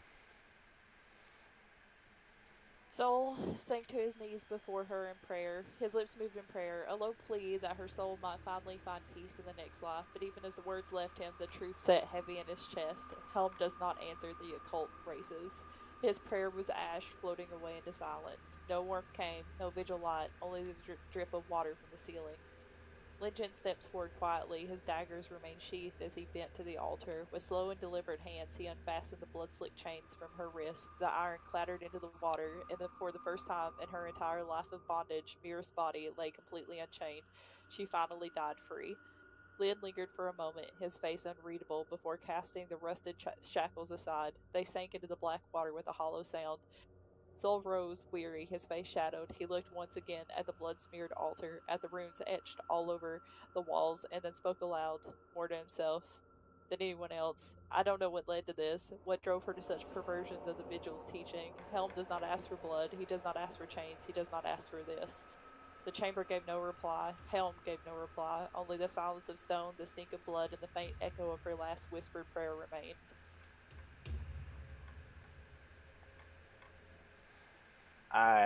As this happens, I'll take out one of the vegetables that I snuck from Albert's. And when I eat it, do I still taste blood? Nope. We are killed. Yes, we are. But now, your religion is branch, not a strong trunk.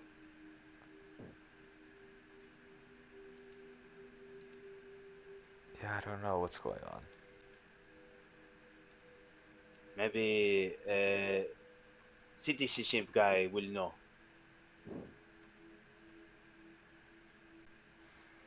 We'll go ask the citizenship guy. He seems knowledgeable of the past. History, important. History.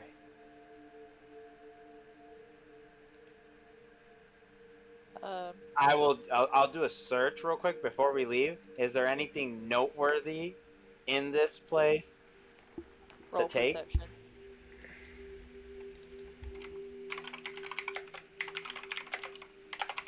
Oh, 22. No. You look around and you just see a decrepit old well. Everything that was down there was stuff that she had brought, and she had been a slave her whole life. She doesn't have anything of value on her. Did we burn the body, or is the body still intact down here? It's still intact. You want to take it? I know John mentioned Yeah. burning it, but it's in like 2 foot of water, so I'm not sure how you're gonna Yeah, do that. we'll take it. We'll give her a proper burial. Well, I'll take it, but I'll do it in that hot guy kind of way where it's like just one arm on my shoulder because I'm that big, and I say, "Let's go." Effortlessly walking out of the place with 190 pounds on me. The chamber was still, the taste of blood gone from the air. Lin Jin wiped his daggers clean and looked towards Sol, brow furrowed. Lin Jin bent down, his hands gripped Mira's frail shoulders, and with care he lifted her from the altar. Her body was light, too light for a woman grown, her years of chains and fat and starvation leaving her little more than bone wrapped in skin and hair. The broken shackles clattered into the water, left behind. For the first time in her life, she rose unbound. Lin said nothing, but his eyes lingered on the sight. Sol, bloodied and weary, cradling his sword in one hand, looked solemnly at the woman that the order would call a heretic. With quiet solemnity, he gathered up the lengths of chain, coiling them to carry them out as well, not as weapons, but a proof that she had been freed at last. The rope strained under their weight, the witch groaned. Water dripped steadily from Mira's hair and rags as Sol held her close, lantern swinging against his armor. When they last emerged into the cold night air of the square, the fog wrapped around them like a shroud. The torches were dead, but the silence above felt cleaner now. The metallic taste in the air was gone. The night was simply night again. They made their way through the narrow streets, Lin Jin still carrying the body, Sol following in silence. Citizens peeked from shuttered windows as the two hunters passed by, a paladin with his family crest and a foreigner sellsword at his side, and the pale body of an elven woman laid out in their arms. Whispers followed them, carried on like damp fog. At the annex, Paladin Heinrich's gaze fixed on them immediately. He stepped forward, his face carved in stone, voice low and hard. "You brought an elven body?" His eyes flickered to Sol and then down to Mirith, his jaw tightened. "Why?"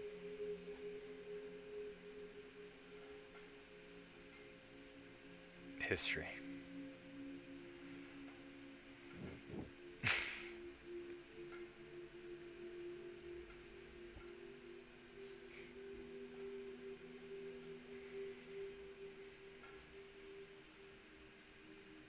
Um,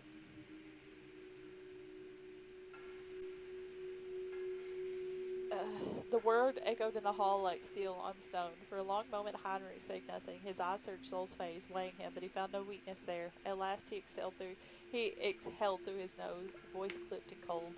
So be it. Write her name in your history if you will, but do not mistake it for Helm's vigil. Helm does not shed his gaze on the elves, and he never will. He stepped aside, his armor creaking, letting Sol pass into the hall with the body. His gaze lingered on Mirith, not in pity, not in respect, but in the clinical way one might regard a broken tool.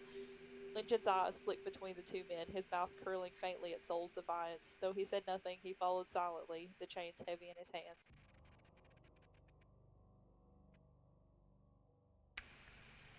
Going to. I don't know. I need to find a place to bury her You can also cremate her. or cremate her. Uh, roll history. History.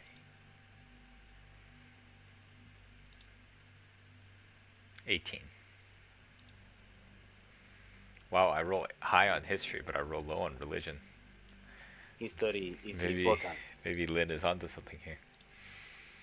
Um, You know that for all of the Erie's many shortcomings, and despite the fact that they're not exactly what you would call welcoming to the occult races, they are definitely not as stalwartly opposed as the Order of the Helm is.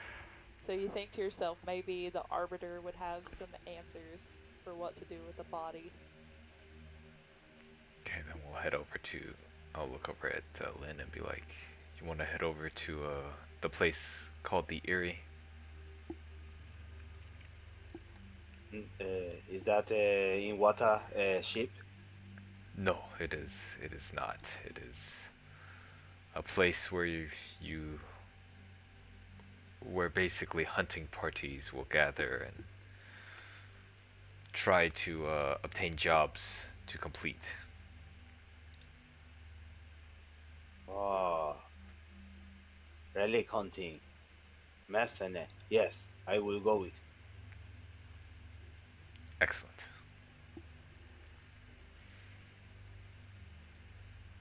Um, okay. So, um, the hour was late. The bells had long since tolled their last ring, and Marchlight slept uneasy under its fog. Sol carried Mira's body in his arms, his head bowed, her white hair trailing down like frost in his arms. Lin Jin walked a pace behind, the broken chains coiled now over his shoulder, their faint marks clinking against every step. The streets narrowed as they descended towards the cathedral district, where the old faith had been remade into the Grey Pines fortress. Stone towers loomed overhead, their black windows empty. Rats scattered at the edge of the lantern light, though their squeals felt subdued compared to the rats in the cave. From the shuttered windows, pale faces watched, a paladin of Helm bearing a corpse through the midnight streets. It was a sight to draw whispers. The occasional drunkard staggered aside in silence, crossing themselves, muttering prayers as if to ward off evil, but no one stopped them. The further they walked, the heavier the air grew, colder, stiller, as if the cold itself resented their trespass. The cathedral loomed on top of the mountain, its spirals crooked like broken spears, the once holy facade marred by scaffold and fortifications. What had once been a temple of worship was now the vigil's military heart. Its doors were iron, its stained glass replaced by arrow slits. Inside, the air was dry and stale, thick with a muss of parchment and dust.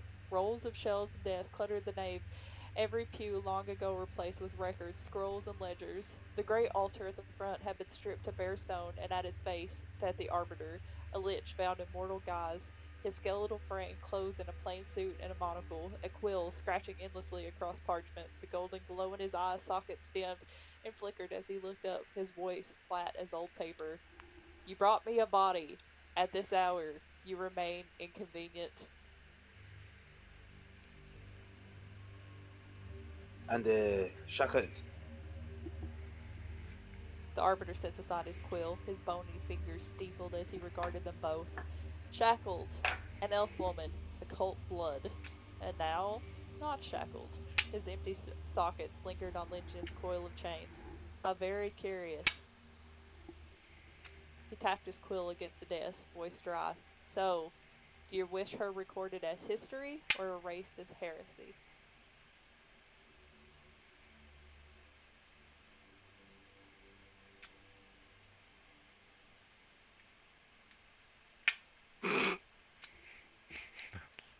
Uh,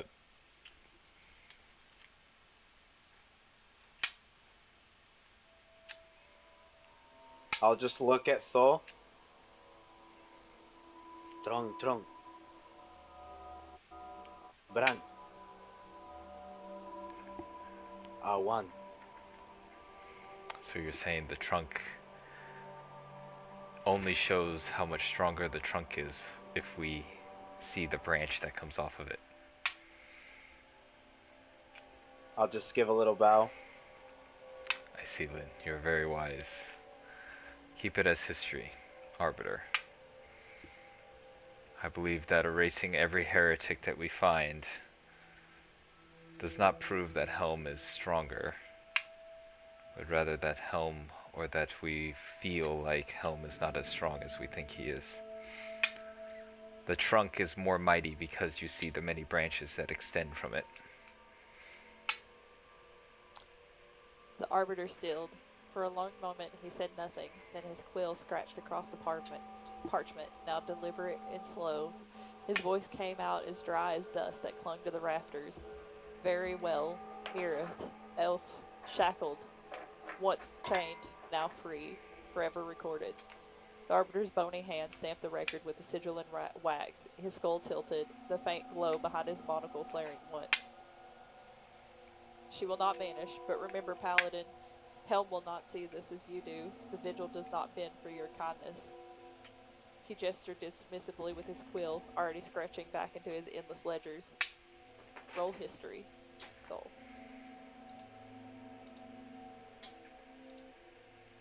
Actually, sorry, roll insight. I thought you said, actually, Len, you do it. Actually, rolled. Lynn, roll for initiative. I The rolled. Arbiter just beats the shit out of you for bringing the dead body in there. I rolled a 15. With a 15, and from what you know about the Arbiter, he's a bit of a legend. He's a lich. He's not exactly known for his overwhelming personality, but you also happen to know that the history of the Arbiter is that he was a lich that was found in cathedrals and enslaved by the Grey Pines to be a perpetual record taker. You suspect that there might be a little bit something more to the lich, and that maybe for the first time he saw something of a kindred spirit in this elf who spent her entire life shackled and was so desperate to escape it she did heretical acts to try to get the only god that she knew of to notice her and free her, and that maybe the lich that's been bound in eternal service for 1,000 years found something about that that was empathetic in as much as a lich could ever be empathetic. But the Arbiter isn't all that meets the eye. As you walk away, you have this feeling that you've witnessed something incredibly rare out of the Arbiter.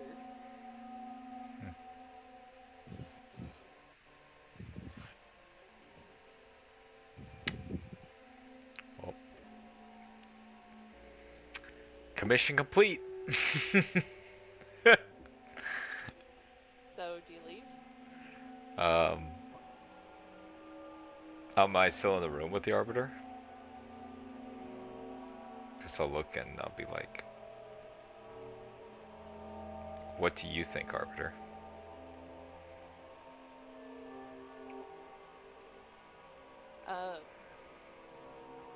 The Arbiter looks up from his dull scratching. I think you're wasting my time. Leave the body. Are we all just wasting our time? The Arbiter doesn't even acknowledge this. He is not an overwhelming source of personality.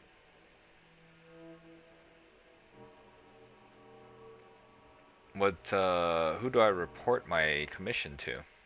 Now that the mission's done. The Arbiter, you already did. Okay. Do I get anything else? Do I get another mission? You will. Probably not in the middle of the night, though. Okay. So we just come back tomorrow, I'm guessing. Okay. Well, then I'll just be like, I'll see you tomorrow. The hall smelled of ink and dust, the brazier smoke, the parchment whispered. Mirith was gone, but now she was not erased. The doors groaned as Sol and Lin-Jin stepped back into the midnight streets. Fog pressed close, thick as wool, muffling their boots on the cobblestones. From shuttered windows of Marchlight, pale eyes followed, watching the paladin and his companion return, empty-handed as if the city itself were trying to puzzle out what had just transpired. The night air was still, the metallic taste was still gone, and that's when the runner appeared, clutching parchment, breathless. He thrust it into Sol's hands and fled into the mist without a single word. The ink was smudged, the paper was damp, but the handwriting was unmistakable. Marjorie. Brother, do not be too worried about me, but I am in jail. They say I confessed to being a magic user. Surprise! Can you come? Please bring chocolate. It helps me keep calm. Thank you, and I will love you always. Marjorie. The last line trailed weakly, the letters cramped, as if written under strict ration. And that is where we will end tonight's session. My sister is a magic user. No, your sister's a murderer. I don't know that. Technically, the letter says, do not be too worried about me, but I am in jail. They say I confess to being a magic user. Surprise, can you come? She didn't say I am. She said they say I confess.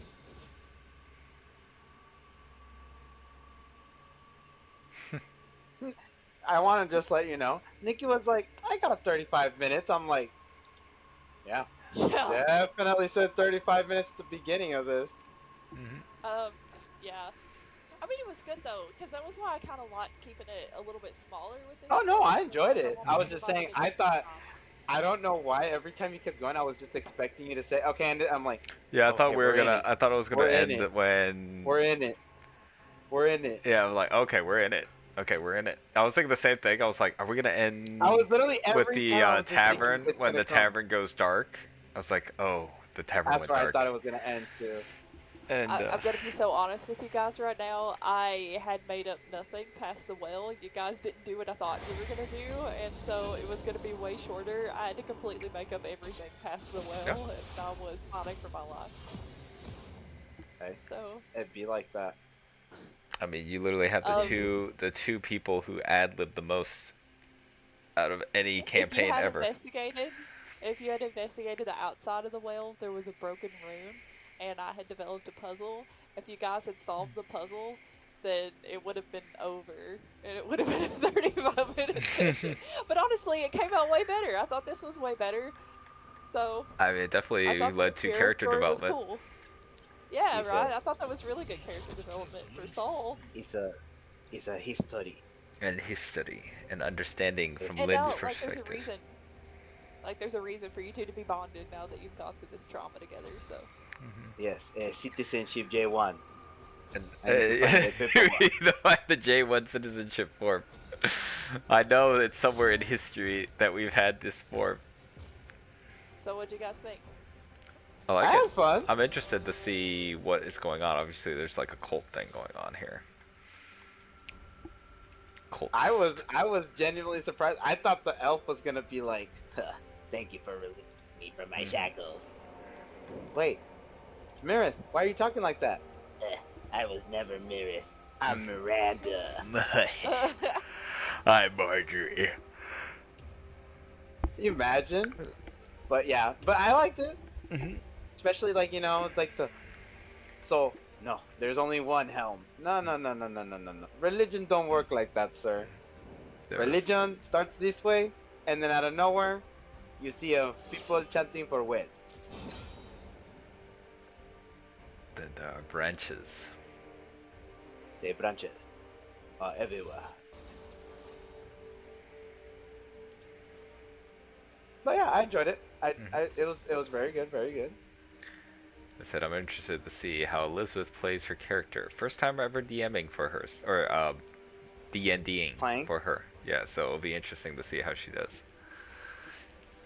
She'll Now be fine. I mean, we know how to like roleplay character. Like she knows how to roleplay characters and stuff. We've done stuff like that before. When we're playing I like games and chose stuff. I chose this character because I don't give the answer. I give riddles that make you tell me the answers. I am why. You're Yeah, like, she yes. really did write the letter for the record, which I thought was fun. Oh, that was her? That was actually her letter? Oh, interesting. Interesting. Very interesting. I'm gonna have to keep this goddamn. I don't even know because I feel like I was going from Japanese to Korean every so often, and then I was like, I'm getting lost in the sauce here, but it don't matter. Because I know for a fact I was like, correcto. I'm like, that's not Korean, but I was like, hey, I'm gonna go with it. And then my peace out was just every time John was going like, oh, this is Linjin, I was just going like that to Nikki. Kept doing it the entire every time. Okay. Bye. Bye. Bye. But yeah, I enjoyed it. It's very fun. I didn't expect the rat encounter, but I enjoyed it.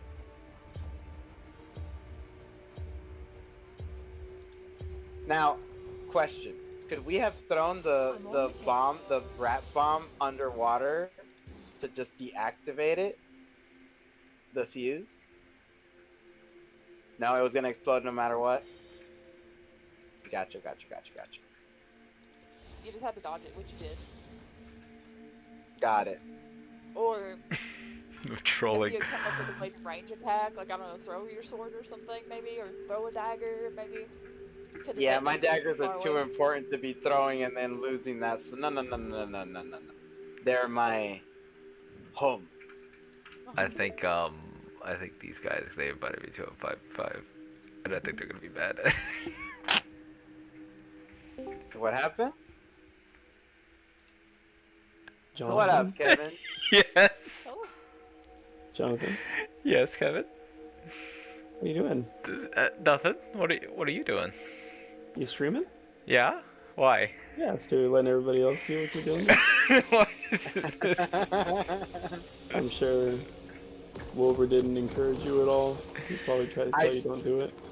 I didn't even He honestly know doesn't know what's happening because I just said, literally, right? I just started laughing saying, I think, they're I'm not gonna gonna hop be back happy. to the other channel, And and then, I'll embrace the final days with the other guys. How about that? what was their reaction? I need to know.